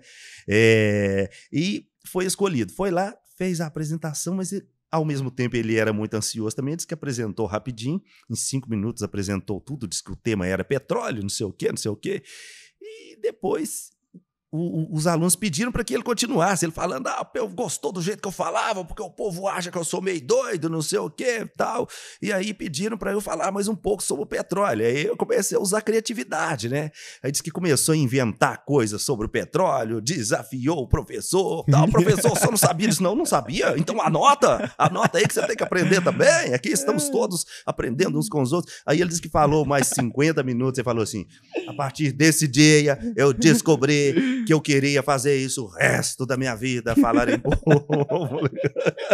Isso é Tomou bom. gosto. Isso é bom. Se vira. Ai, que massa. Mas, então, o medo a gente tem do novo, depois vira hábito. Dá pra contar mais uma historinha do outro pensador? Não, dá sim, tô até chorando aqui já. Não dá. Você falou assim, dá sim. Dá. Cita um outro aqui que eu citei agora há pouco, o Mário Sérgio Cortella. Também a experiência dele, a primeira experiência de fala em público. Ele disse que eu acho que foi, quem estuda para padre, o quê? Quem estuda para padre? Quem estuda para padre? Agora você me colocou na sinuca sem bico agora. Seminarista? Seminarista. Não foi essa expressão que ele usou, não. Eu creio que sim. Eu sei que ele foi lá, ele fez parte de um colégio interno de padre lá, e ele conta isso nas palestras.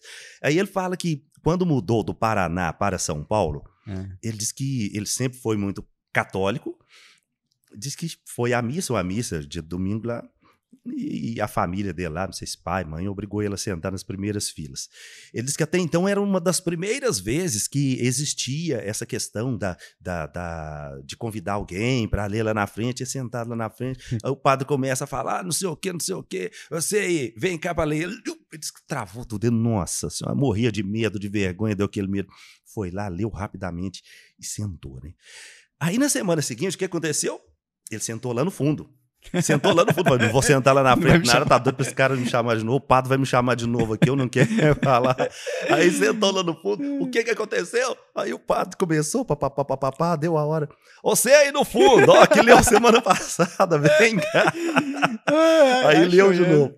E ele disse que A partir daí também tomou gosto por falar pronto, agora já me achou eu mesmo. Quer ser professor, palestrante, disse que nunca mais parou de falar. Então tudo vira hábito se você praticar. É prática. Enfrente o medo, enfrente o desafio que vai virar prática. Você vai tomar gosto por falar em público. Que massa, mano, que massa. Tô até chorando aqui. Mas já saindo dessa situação, mais uma que já amarra aí já, como disfarçar o nervosismo perante uma pessoa importante, perante ao público? Você foi julgado lá, vamos supor, entre aspas, você foi julgado, né? Caiu lá de paraquedas, pum, ó, você vai, te empurrei, se vira. Daí. E aí, como é que eu disfarço o nervosismo? Não, yoga não. Nunca fez. Não. Faça, você vai amar a gente que tem essa vida agitada, É assim, mesmo? que trabalha, que é do nosso meio, a gente adora yoga. Eu gosto de yoga. Eu Gosto de yoga. vou experimentar, depois te Experimenta. conto. Se for ruim, eu mando lá, ó.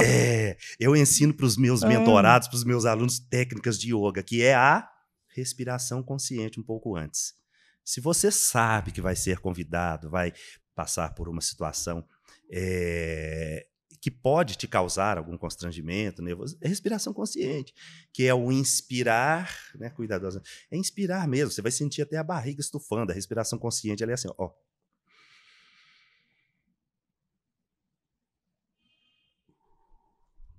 Inspira, segura. Inspira pelo nariz, vagarosamente, sem a menor pressa, e solte pela boca. A sua barriga vai estufar. Não é que é respiração só de peito, não.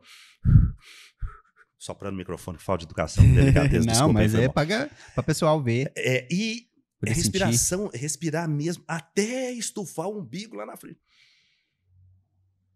Segura um pouquinho. De início, segura aí apenas 1 segundo. Solte vagarosamente até o umbigo encostar lá nas costas. Aí você sente, soltou todo o ar. Segura 1 segundo, depois inspire de novo. Ó. Você começa a fazer... Claro que você não vai fechar o olho, senão o povo vai achar que tá dormindo, né? Mas pratique. A respiração consciente, ela tranquiliza qualquer pessoa. Quem faz muito isso é a meditação, né? Na meditação, eles pedem para fazer isso. Desse mesmo jeitinho, só que com um nome um pouco diferente ali, mas desse mesmo jeitinho. Respira, segura e solta, e depois entra na meditação. Sim, na verdade essa técnica que a gente pratica na yoga é técnica da meditação, porque normalmente os instrutores, os professores de yoga são professores também de meditação. Aí eles pegam então essa parte da meditação, levam para o yoga, normalmente é antes do início da atividade e no final também, essas técnicas de respiração. Tá, porque na meditação eu já fiz, mas eu nunca tinha feito yoga. E aí, por isso que eu liguei aí os... mas faz parte. Mas você conseguiu meditar? Você conseguiu? Cara, por incrível que pareça, vamos pôr assim, as 3 primeiras vezes eu não consegui. Eu fui, vamos pôr, qualquer barulho me tirava. Mas depois, sim, depois vou ser sincero pra você que realmente eu consegui, não escutei nenhum barulho, mas através da respiração aí. Nas primeiras vezes, qualquer barulhinho, se desse um barulhinho assim, eu já saía, já queria abrir o olho e pronto. Mas depois, sim, depois eu consegui. Eu nunca consegui. Porque aí eu ia na yoga, beleza, e tal dia é dia de meditação, eu acho que eu fui umas 3, 4 vezes, eu não consegui, eu não voltei mais. Aliás, depois convide aqui também alguém que seja dessa área para explicar pro pessoal aí, porque quando a gente fala de meditar, a gente não é parar e ficar parado pensando assim, não. Existem técnicas específicas, né? E é muito interessante. Né? Eu acho bacana porque te reseta, entendeu? Você sai dali, você tá... Cara, parece que você tá, tipo assim, você acordou agora e acordou de bem com a vida. Você tá zerado. É muito bom, muito bom. Renovado, né? A gente sai renovado. E pra gente já fechar essa parte aí, posicionamento diante as câmeras e microfone. Porque às vezes tem pessoas aí que não tem, vamos pôr assim, ela não tem a dificuldade de falar em público. Mas ela tem a dificuldade de, assim que ligam a câmera para ela já se congela todo. E outra ocasião é a pessoa, ela não consegue falar no microfone, ou ela fala muito perto, certo? Ou ela fica toda hora passando o microfone na boca, fica esse barulho chato aí que você está escutando mesmo, tá? Mas, e aí, qual que seria a técnica, qual seria a dica? Tem coisa pior, tem gente que às vezes para testar o microfone chega e... Nossa! Isso me irrita. Você sai do corpo. Extremamente, rapaz. Nossa, se eu bater no microfone, vai estragar o equipamento, vai estragar cabos do microfone. E sem falar que tá agredindo o ouvido dos outros, né? A utilização do equipamento como microfone, primeiro, você manter uma distância. Se você não conhece o equipamento, não conhece bem, mantém uma distância de aproximadamente 5 centímetros. Não tem erro. Quando você tem alguém da técnica que tem conhecimento também do equipamento, ou ele está numa distância mais ou menos 5 centímetros, vou dar um ganho aqui, ou seja, aumentar um pouco o volume. Por isso que eu te falei que não é qualquer lugar que eu vou. Eu tô chato hoje em dia. Estou um senhor chato. Que bom que você tá aqui. Não, mas eu só vou em lugar que eu sei que as pessoas sabem o que estão fazendo, né? Tem lugar aventureiro. Mas não é o caso. Então, jamais bata no microfone, não bata. Dedo não é coisa de pôr em microfone. Né? E na hora de falar também é muito importante manter essa distância, pelo menos quando você não tem um conhecimento do equipamento, essa distância dos 5 centímetros. E o principal segredo, tem muita gente que às vezes incorre no erro de achar que o microfone vai melhorar a sua voz. Não vai. O microfone vai melhorar a qualidade da sua projeção de voz, não vai. O microfone, ele só vai jogar aquilo para mais pessoas, ele vai dar amplitude àquilo. Se você está emitindo um som que é uma porcaria, o microfone vai aumentar a expansão daquela porcaria. Eu chego aqui, ô Ney, cara, oi. Nossa, podia liberar uma mingote dessa pra gente. Esse negócio que só tem água, cara, não tem mingote, não. Tem que trazer um mingote pra nós aí, cara. Então a pessoa tá aqui, tá falando pra lá e pra cá, aqui, olhando pra lá e pra cá, não fala nada, falando sem abrir a boca. Não adianta, equipamento nenhum vai fazer milagre. Abra bem a boca, projete bem a voz. A gente falou aqui, você falou a questão do medo, né? De superar o medo diante de uma pessoa. Isso é pauta, Ney, de algumas escolas, de um semestre inteiro. Eu estou falando para você que de maneira muito simplista, mas tem instituição, falei para você agora há pouco, lá no Senac existe a disciplina mesmo de oratória. A gente fica com os alunos ali um semestre inteiro trabalhando oratória e comunicação. Aqui eu estou falando de maneira muito objetiva mesmo, muito simplista. Entendi.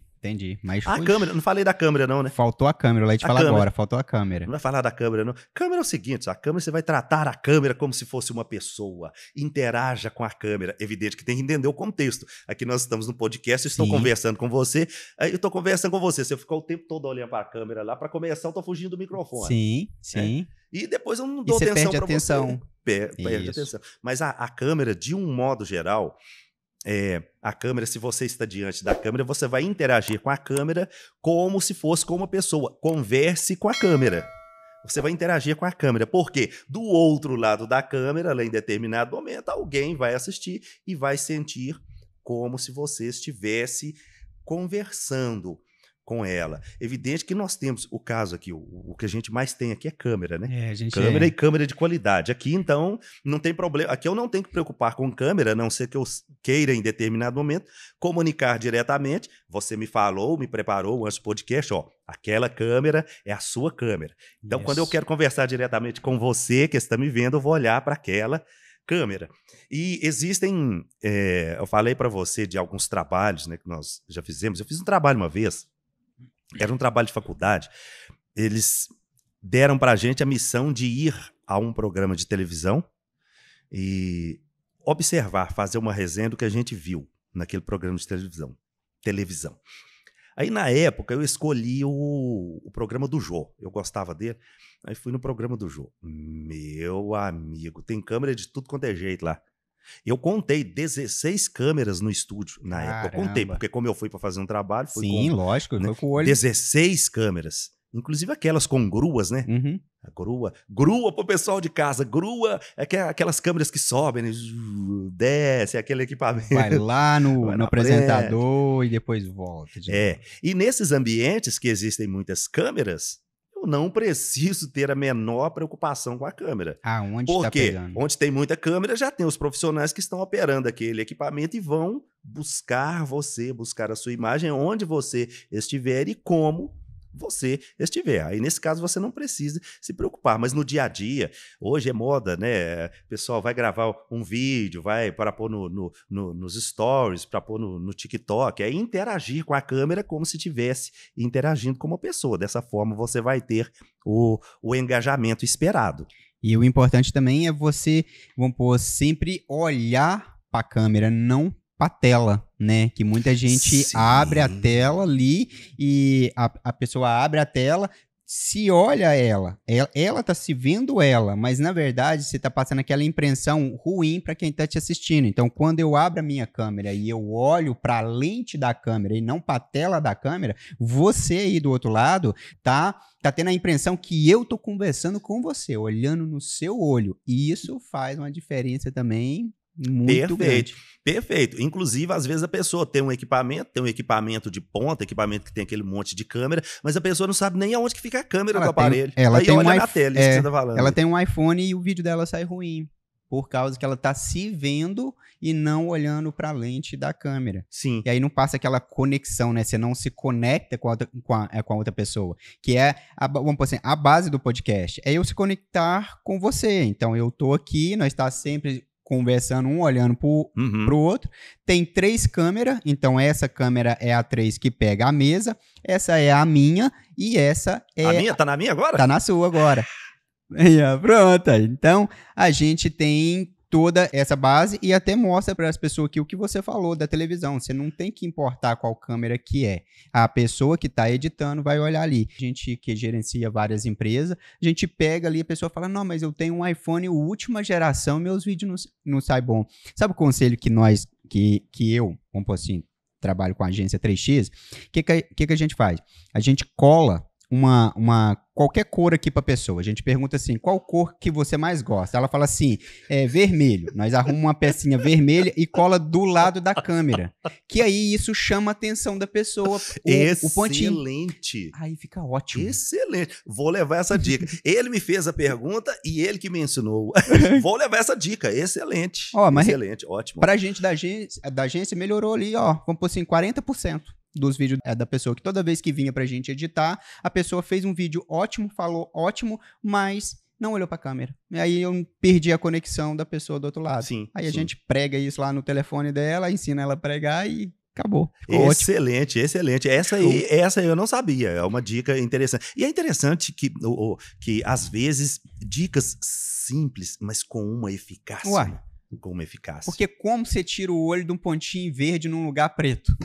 Não tem como, você vai ver esse pontinho verde toda hora, entendeu? Então, você não quer olhar, mas você tá olhando pra ele. E quando você olha pra ele, ele tá do lado da câmera, te dá a impressão que você tá olhando pra câmera. Cara, foi assim, uma sacada assim, muito bacana que resolveu muito pra gente. Né? Já que você falou a questão do olhar aí também, dentro do tema oratória e comunicação, uma pergunta que eu recebo sempre também, às vezes em entrevista, né? A gente vai ministrar treinamento em algum lugar, entrevista para rádio, para televisão, é questão do olhar.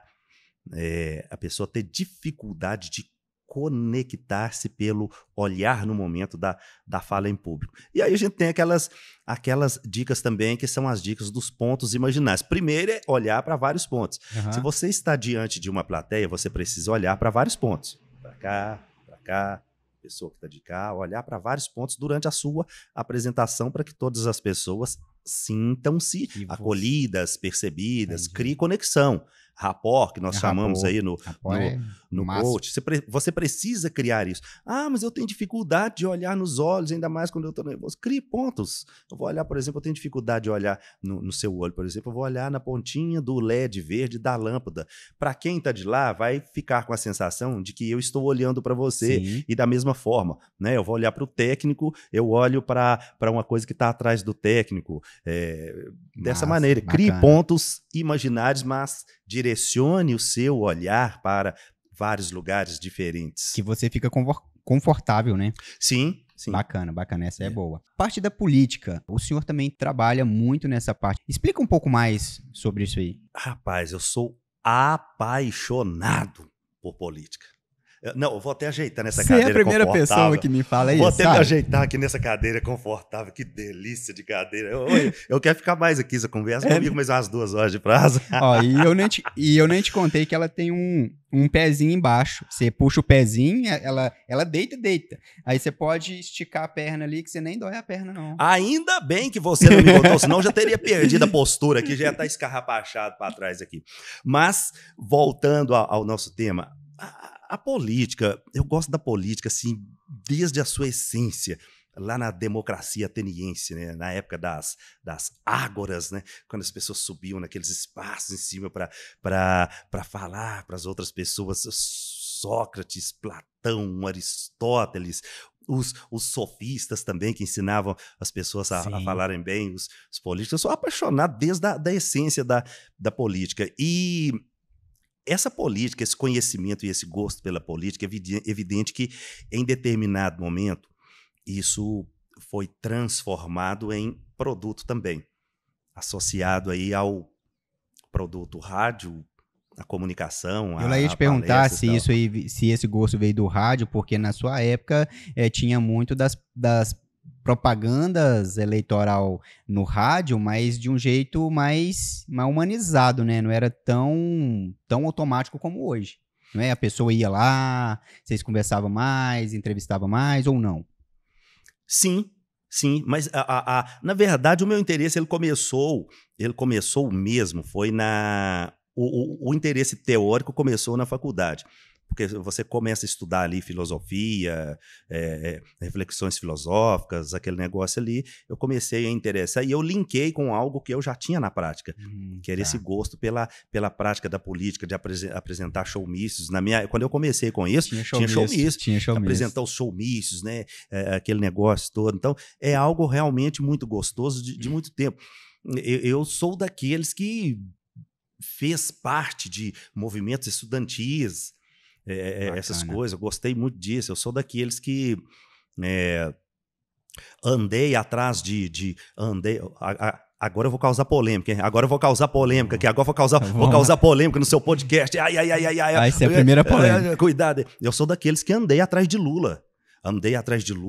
Até em cidades diferentes. De uma cidade foi para outra, a gente ia junto, andando atrás dele nas avenidas, assim, gritava, usava aquela estrela no peito, né? Hoje em dia, nem se me pagar muito bem, eu não uso, mas eu sou desses. Entendi. Eu sempre fui muito intenso, eu gostava mesmo. Você pegava se entrega os vereadores. Mesmo. Sim, com certeza, da mesma forma que hoje em dia também eu sou daqueles que defendem a brasilidade. Eu não vou falar, não é isso que o pessoal está usando aí de usar a bandeira como política, não, mas hoje eu sou muito mais, pessoalmente falando, do lado dos que defendem esses valores da pátria. Eu sempre me envolvo pessoalmente na política, eu gosto de me envolver, já trabalhei assim para muitos candidatos a prefeito, a deputado, e gosto muito, e me entrego 100% em cada um desses projetos, né? Já tive a oportunidade de tirar pessoas de cabeça, para me contratar. Entendi. Mas você sabe muito bem, a gente não trabalha só por dinheiro. A pessoa, em vias de me contratar, numa conversa comigo, eu quis saber os porquês, né? Sim, a motivação, é né? poderoso. E não fazia sentido para mim. Eu falei assim, não, política não é para você. Não mexa com isso, você vai estragar a sua vida, você vai atrapalhar a sua vida, você vai comprometer a vida da sua empresa, você vai comprometer a vida da sua família, vai comprometer a vida dos seus amigos. Que massa. E é verdade. É verdade, mas que massa que eu tô falando é a sua visão. E perdi o cliente. Não, mas você salvou o cara. Sim, perdi o cliente como candidato, porque ele não saiu candidato, mas foi depois meu cliente, fez vários treinamentos dentro da empresa dele, que vai muito bem, obrigado até hoje. E tem casos ao contrário também, a pessoa teve a mesma conversa comigo, falou assim, Reginaldo, beleza, gostei de você ter me falado isso aí, mas eu quero assim mesmo. Eu acredito que eu posso contribuir. E aí, dia de domingo, a empresa dele fechada, empresa de 400 funcionários lá em Nova Serrana. Aí a empresa dele fechada, dia de domingo, a gente lá treinando oratória, comunicação, ele melhorando, né, a verbalização dele, né, e continua na política, entrou como vice-prefeito lá na cidade dele, depois saiu para deputado, hoje é deputado. Às vezes eu ainda preparo algum material para ele ainda, enfim, é algo que eu gosto de trabalhar com isso, tanto o candidato a vereador, o candidato a prefeito, gosto da estratégia, gosto da parte prática, a parte de gravação, é algo que eu gosto. Aí o que acontece? Passou a campanha, a pessoa, passou, beleza, tal. Aí costuma aparecer aquele negócio assim, tal, ganhamos agora, vamos te colocar aqui na secretaria. Não quero, não. Entendi. Não quero. Aí eu não quero. Eu não quero trabalhar para a prefeitura, não quero trabalhar em gabinete de ninguém, não quero me filiar a nenhum partido político, e surge essa oportunidade constantemente também. Vamos filiar o nosso partido, você tem o perfil. Eu falei, obrigado pelo, não sei se isso é um elogio, muito obrigado, mas eu não tenho interesse em filiar. Porque eu me considero profissional da política, eu não me considero político, eu me considero estudioso da política, estrategista político, mas eu não quero ser. Entendi, você político. Não quer ser político, Não porém o seu trabalho na política é você treinar os candidatos para entrar de um jeito mais assertivos dentro da política. Exatamente, até mesmo porque já teve um caso, citando mais uma vez aqui o doutor Clóvis de Barros, eu faço aquilo que me deixa feliz. Em uma ocasião, eu resolvi aceitar um convite desse de uma prefeitura. Eu fui extremamente infeliz. E por que eu fui infeliz? Eu fui infeliz porque dentro da prefeitura tem aqueles profissionais que estão lá por N motivos, mas não podem sair. Tem aqueles profissionais que são adversários do prefeito que ganhou. Tem aqueles que são inimigos mesmo. Sim. Tem aqueles que estão ali, fingem que são amigos, fingem que estão trabalhando, mas não trabalham. E tem um percentual muito pequeno de pessoas que trabalham. Aí eu sou do meio corporativo. Eu sou convidado, aceito um convite desse. Eu chego lá, ninguém trabalha, ninguém quer trabalhar. E aí, como foi extremamente frustrante, foi decepcionante. Eu fiquei... Que vontade de falar o nome da cidade, mas não vou falar. Não. Deixa no off. Aí eu fiquei... Não foi a cidade Carimbo. Aí eu fiquei lá, ainda fiquei muito tempo, rapaz. Fiquei muito tempo por insistência do prefeito, que é amigo meu até hoje, já tem um bom tempo. Eu fiquei mais de 2 anos. Eu aguentei, fui um herói, mas um momento sofrível, uma entrega sofrível. As piores entregas profissionais que eu já fiz na minha vida foi nessa ocasião. Que horror! Olha só, então vindo de você aí, isso aí, como se diz o outro, é pura verdade. E o que você me fala de toda essa parte dos treinamentos que você dá para esses candidatos, você trabalha a oratória, o que mais que você trabalha com eles? Sim, principalmente a oratória. A comunicação, de modo geral, né? A comunicação e expressão, essa via da expressão verbal e da expressão corporal também. E alguns outros fatores, como essa pergunta que você fez agora há pouco, posicionamento diante de câmeras, posicionamento diante de microfone. Hoje tem o advento aí das mídias sociais e da inteligência artificial. É algo que eu já tenho conteúdo preparado, já estou ministrando treinamentos para alguns pré-candidatos, a utilização dessas ferramentas na pré-campanha, porque a gente não tem campanha ainda. São produtos que nós temos e estão inseridos aí agora entra a linguagem mercadológica, estão inseridos em combos. Entendi. Então nós temos hoje várias possibilidades, isso para pré-campanha de treinamentos na política. Fora a política, a gente tem treinamentos internos, né? Treinamentos em marketing, em comunicação e expressão também. E depois, quando puder fazer a campanha, aí sim, viu? Aí que a gente entra em campo mesmo. Aí a gente coloca a chuteira, coloca o short, a camisa do candidato que nos contratar e vamos pro jogo. A gente coloca até que hoje em dia até os jogadores estão usando aqueles, como é que chama aquele trem? Corpet. Até os jogadores estão usando debaixo da camisa. Coloca aquilo lá também, não tem problema. Fitinha na cabeça. E vai pra...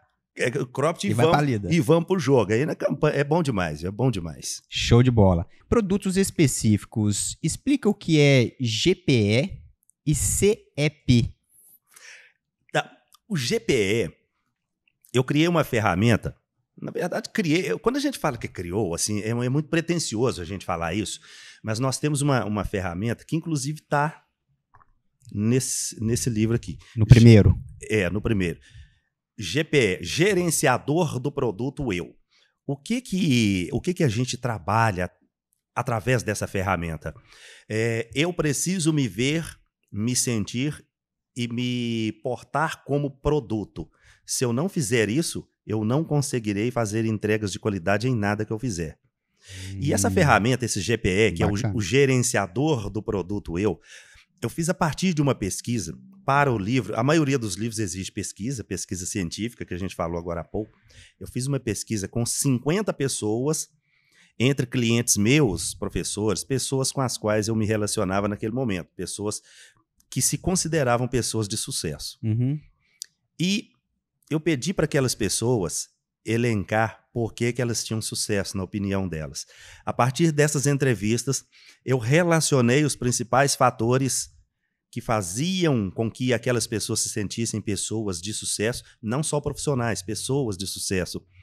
E transformei isso, criei um indicador para mensurar o sucesso das pessoas, mensurar a quantidade daquilo que cada aluno meu ou cada mentorado tinha. A partir dessa ferramenta, a gente via o que aquelas pessoas, enquanto líderes, enquanto pessoas, precisavam melhorar, precisavam trabalhar para serem pessoas de sucesso. Entendi. E mais uma vez, falando de pessoas de sucesso, não estou falando só de ganhar muito dinheiro, não. Pessoa de sucesso é a pessoa que se sente realizada. Por exemplo, tem alguns itens lá. Um item que apareceu na pesquisa é me relacionar com criança, ter contato com criança. E fez total sentido nessa entrevista. Era uma pesquisa qualitativa, certo. Né? Fez total sentido que as pessoas justificavam. A pureza da criança, a energia positiva, o sorriso da criança, a sinceridade, tudo isso colaborava para que aquela pessoa, através desses contatos com crianças, se tornassem profissionais e pessoas bem-sucedidas, de acordo com esses conceitos. Então, o GPE é o gerenciador do produto que eu trabalho nas mentorias, que eu faço principalmente com lideranças. Certo. E o CEP? Comunicação estratégica pessoal. Que eu pego todos os elementos. A gente surfa nessa onda de criar as siglas. Sim, né? sim. É dar nomes, né? Então, é massa. Essa comunicação estratégica pessoal, a gente trabalha, isso que nós já falamos agora há pouco, a expressão verbal, a expressão corporal e até ações, fora até do ambiente profissional ou do ambiente de interesse, ações, atitudes e posturas que farão com que aquelas pessoas se posicionem melhor estrategicamente. Ações, atitudes e comportamentos que fazem com que seja estratégico, que fazem com que aquela pessoa atinja aí níveis mais altos naquilo que ela objetiva, naquilo que ela pretende. Então, são 2 produtos pontuais que a gente comercializa também, que a gente trabalha. Muito boa a criação dos produtos, gostei muito, muito mesmo. O GPE está no primeiro livro. Esse CEP tem algum livro que tem ele? Esse não está em livro, viu? Seria não bacana. está. Na verdade, sim, é interessante. Mas esse eu tenho um material digital dele. Eu costumo, às vezes nos treinamentos, né, você coloca aquele QR Codezinho atrás lá do crachá da turma, lá o pessoal já bate lá o QR Code, já tem acesso a um material, material digital. Hoje o QR Code é uma salvação da a salvação interessante, praticidade, mas esse material não tenho publicado, é só para públicos internos, só para mentorados mesmo, para clientes. Entendi. E se tratando do Reginaldo Rodrigues, certo? Um sonho. Um sonho, rapaz, olha que maravilha. Você sabe que eu sempre vou prolongar nas respostas, né? Não, mas eu gosto de você por causa disso. Você responde. Vai. Bacana. Eu via essas perguntas assim em outros lugares, programas de televisão, outros podcasts. Eu sempre quis fazer isso, ter essas perguntas objetivas, assim. Mas eu deveria responder com objetividade, né? Já que eu queria, né? É muito bom. Mano. Um sonho. Morar fora do país.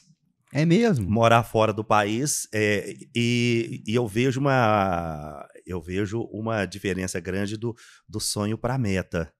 Né? O sonho ele está ainda no campo, está no campo do desejo, está no campo da vontade. Então, um sonho morar fora do país. É um sonho que eu pretendo dentro de algum tempo, talvez alguns anos aí, os próximos, 3 anos, eu pretendo transformar esse sonho em meta, porque quando a gente transforma em meta, isso vira realidade, porque a gente faz um plano de ação, sim, né? Sim, aí é os pontos e quanto tempo que você quer que esses pontos se encontrem, sim. Né? Um desejo. Um desejo? Rapaz, olha só. O desejo eu já considero que seja mais abrangente, né? Um desejo. Rapaz, um desejo. Eu voltar a acreditar no meu país. É um desejo que eu tenho. Boa. Eu tenho desejo de voltar a acreditar no meu país. E eu estou falando isso, não estou falando considerando só questões políticas, não. Eu acredito que, por incrível que pareça, em nível superior, nós estamos mal servidos. Sim. Infelizmente, estamos mal servidos. Infelizmente. Com essa questão de polarização aí, nós temos, na minha opinião, aqui você pediu a minha opinião, Sim, na minha certeza. opinião, nós estamos mal servidos, nós estivemos mal servidos, isso eu estou falando de nível de presidência, mal servidos na gestão passada, estamos hoje, a gestão atrasada nós tivemos pessimamente servidos, então tem muito tempo que nós não temos um líder de verdade no nosso país, alguém que tenha condições morais, psicológicas, emocionais e éticas para nos conduzir a lugares melhores. Então tenho esse desejo ainda de ver o nosso país ainda melhor representado, né? Nosso país mais bem posicionado, não só mundialmente, mas até diante de nós mesmos. Como é que a gente vai fazer algo, como é que a gente vai ter uma conduta sendo que as nossas lideranças não têm? Você sabe o que é mais interessante, Ney? Em esferas menores nós temos isso. Em esferas menores nós temos isso. Nós temos isso. Nos municípios nós temos excelentes líderes. Tá. Excelentes vereadores. Sim. As mazelas maiores estão na parte de cima.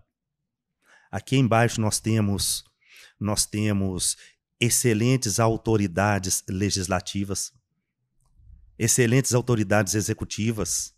E como pode, E né? judiciárias também. Judiciário também, infelizmente, o judiciário lá em cima não tá bom, não. E como pode, né? O mais baixo tem. Sim. E o mais alto que tinha que dar exemplo, não tem. Verdade. O que faz com que ainda... Você me fez a pergunta agora há pouco sobre política. O que faz com que eu tenha esse gosto pela política são essas possibilidades locais. Essas possibilidades de trabalhar para os candidatos a prefeito, os candidatos a vereador e até deputado, que a gente tem a oportunidade de se relacionar com pessoas, aquilo que nós já falamos mais cedo também, falamos antes, com pessoas que têm qualidade, pessoas que vão nos acrescentar algo, pessoas que vão somar ao nosso conhecimento, pessoas que a gente tem certeza que a gente vai contribuir com elas e elas vão contribuir com a gente também de alguma forma. Se eu não acreditasse nos meus clientes, nos candidatos para os quais eu presto serviço, eu não trabalharia para eles.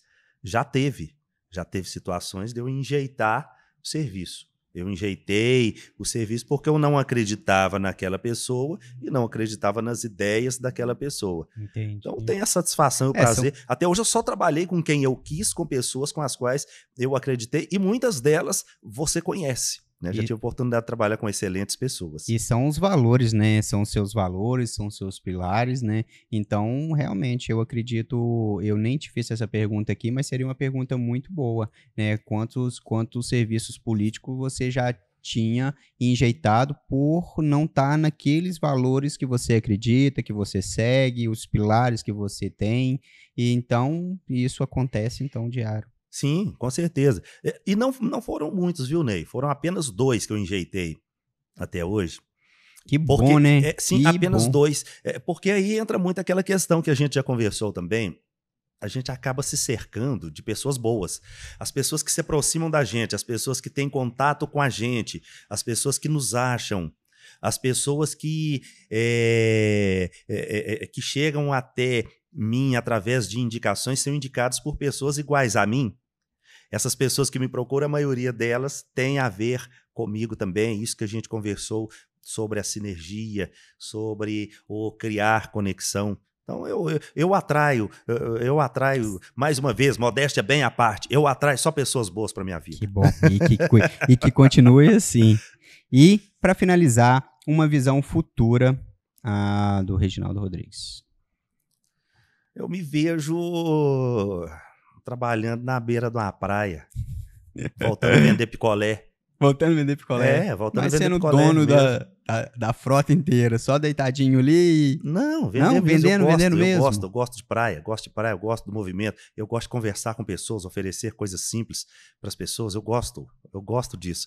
Eu me vejo Você assim. Você gosta do corpo a corpo ali no caso? Gosto. Me vejo mesmo com uma casa boa na praia, tem gente que fala, não sei o quê, comprar sítio. Não, que sítio, tá doido? Sítio dá trabalho. Dá trabalho. Então eu quero uma casa na beira da praia, mas que eu mesmo possa, talvez, como você falou, de repente eu mesmo sendo dono do quiosque lá, mas que eu venda, que eu atenda, que tenham outras pessoas, não tem problema, mas que eu também atenda, que eu também venda, que eu também faça, porque são, por incrível que pareça, são as pessoas mais simples que nos fazem mais felizes. Sim, isso é verdade. As pessoas isso mais simples grande. que nos fazem mais felizes. A gente não encontra felicidade, alegria em sofisticação, não. Já pude comprovar isso em diversos momentos. Tanto é que a gente, atendimento, por que a gente gosta de bom atendimento? Por que a gente bate sempre nessa questão de bom atendimento com os nossos clientes enquanto profissionais de marketing? Para que a gente se prepare para atender principalmente aos clientes mais simples, que precisam mais de contato, precisam mais da coisa do humanizado. Eu até estranhei um dia desse, abrindo um parênteses aqui, um dia desse eu fui numa livraria, eu vou lembrar onde, hein? Sete Lagoas. Eu ia fazer uma apresentação lá em Sete Lagoas à noite, aí eu tenho o hábito de andar durante o dia e tal, né? De conhecer pouquinho. E tal. E aí entrei numa livraria, num shopping lá, não vou lembrar o nome do shopping, evidentemente, nem o nome da livraria. Entrei, que monte de livro. Onde eu vejo uma livraria, eu entrei na livraria e tô lá, escolhendo livro em promoção, inclusive. Eu entro em livraria, eu compro 2, 3, 4, 5, dependendo da promoção. Aí, que monte de livro, eu ia para um lado, para o outro. Que monte de gente escolhendo livro. Mas eu não vi ninguém com o uniforme da livraria, nem nada. Foi, gente. Aí perguntei para a pessoa, quem que foi? Quem que atende aqui? Quem que atende? Aí a menina fala, não sei não, tô escolhendo aqui, mas não sei não. Ninguém que estava dentro da livraria atendi. Eu pensei, talvez o menino saiu para tomar um café, menino ou menino, sei lá, saiu para tomar um café. Aí fiquei mais uns 15 minutos lá dentro e nada. Saí, procurei o segurança mais próximo, segurança. Faz favor. Quem que trabalha naquela livraria ali? Ele falou assim, não trabalha ninguém lá não. Eu falei, como assim? Não trabalha ninguém? Mas e aí? Mas como é que paga lá? Não, lá tem a maquininha de cartão. A maquininha de cartão, você mesmo passa o cartão e tem o caixa lá também, tem a caixinha lá, o dinheiro lá também. Se você for pagar em dinheiro, você mesmo... Eu falei, nossa. Eu falei, isso é no Brasil? Tô lá e falar isso agora. Aqui isso no Brasil? Que lá fora a gente sabe que funciona, né? Pois é, mas aqui... cara, tá ali, ó. Tá ali em Sete Lagoas, ali, ó. Não sei se ainda existe, porque isso já tem algum tempo, foi antes da pandemia, mas tá ali. E, por incrível que pareça, o dinheiro realmente, você vai pensar, dinheiro, vou passar. E por que eu bato sempre na questão do livro também? Por que eu bato sempre na questão de livro? O público que lê muito, olha só, não é preconceito, não, é constatação. Sim. É constatação. Um público de livro, o público que compra livro, um público que consome o produto livro, não vai roubar livro. Não vai E o público que não consome esse produto não vai roubar isso, porque isso é difícil de vender. Então, realmente, faz sentido. Uma livraria que não tem... Faz sentido. Mas foi algo que, claro que eu conto nas palestras, nos lugares, faz porque me chamou a atenção. É muito sentido. Então, sua visão futura seria essa. Você na beira de uma praia, sim, né? Tranquilo. Trabalhando diretamente com o público. E isso, evidente que eu dei eu transformei isso em algo meio até fantasioso, mas para denotar a minha condição de gostar de lidar com o público. Evidente que eu quero... isso pode ser convertido também em continuar fazendo palestras, continuar treinando pessoas, pode ser convertido facilmente, desde que eu continue tendo contato com o público. Pode ser qualquer coisa que eu tenha. Só não ficar parado. Com o público, só não ficar parado, não choramingar, não reclamar, né? Aquilo que a gente já falou aqui bastante. Show de bola. Quero te agradecer aí a sua presença, o seu tempo, o seu conhecimento, trazendo aqui dentro do AcionaCast. Cara, muito obrigado mesmo por ter aceitado o convite e que outras vezes a gente vai chamar o senhor aí, com certeza, tá? Perfeitamente, não vou perder a oportunidade do trocadilho. Pode me acionar quando você quiser. Gostei. Porque o podcast, sim, ele foi pensado nisso. O AcionaCast é acionar pessoas, acionar empreendedores. Cara, gostei. Excelente ideia e agradeço a você a oportunidade, agradeço também a você que está me assistindo, a você que está assistindo, ao Ney, muito obrigado pela oportunidade, muito obrigado por me possibilitar aí essa condição de construir mais pontes, né? Nós vivemos para construir pontes, construir conexões. Muito obrigado. Isso aí, show de bola. O senhor é muito querido aqui na cidade, é uma pessoa aí que toda vez a gente fala, a pessoa fala, nossa, ele é o máximo, ele tem que estar lá. Ó, o senhor é muito querido aqui. Amém. Para você que ficou até agora com a gente aqui, olha, pensa no conteúdo que esse rapaz aqui colocou nessa mesa aqui do AcionaCast. Eu falo rapaz porque ele é jovem ainda, é um cara muito conhecido, o pessoal gosta muito dele. É uma pessoa que fala a linguagem, tanto aí do adolescente como da pessoa mais importante, como da pessoa mais com idade. Olha, tira o chapéu para ele. E espero que você tenha gostado. Comente embaixo do vídeo, a gente vai fazer os cortes e te espero, agora mesmo, no próximo episódio. Até mais.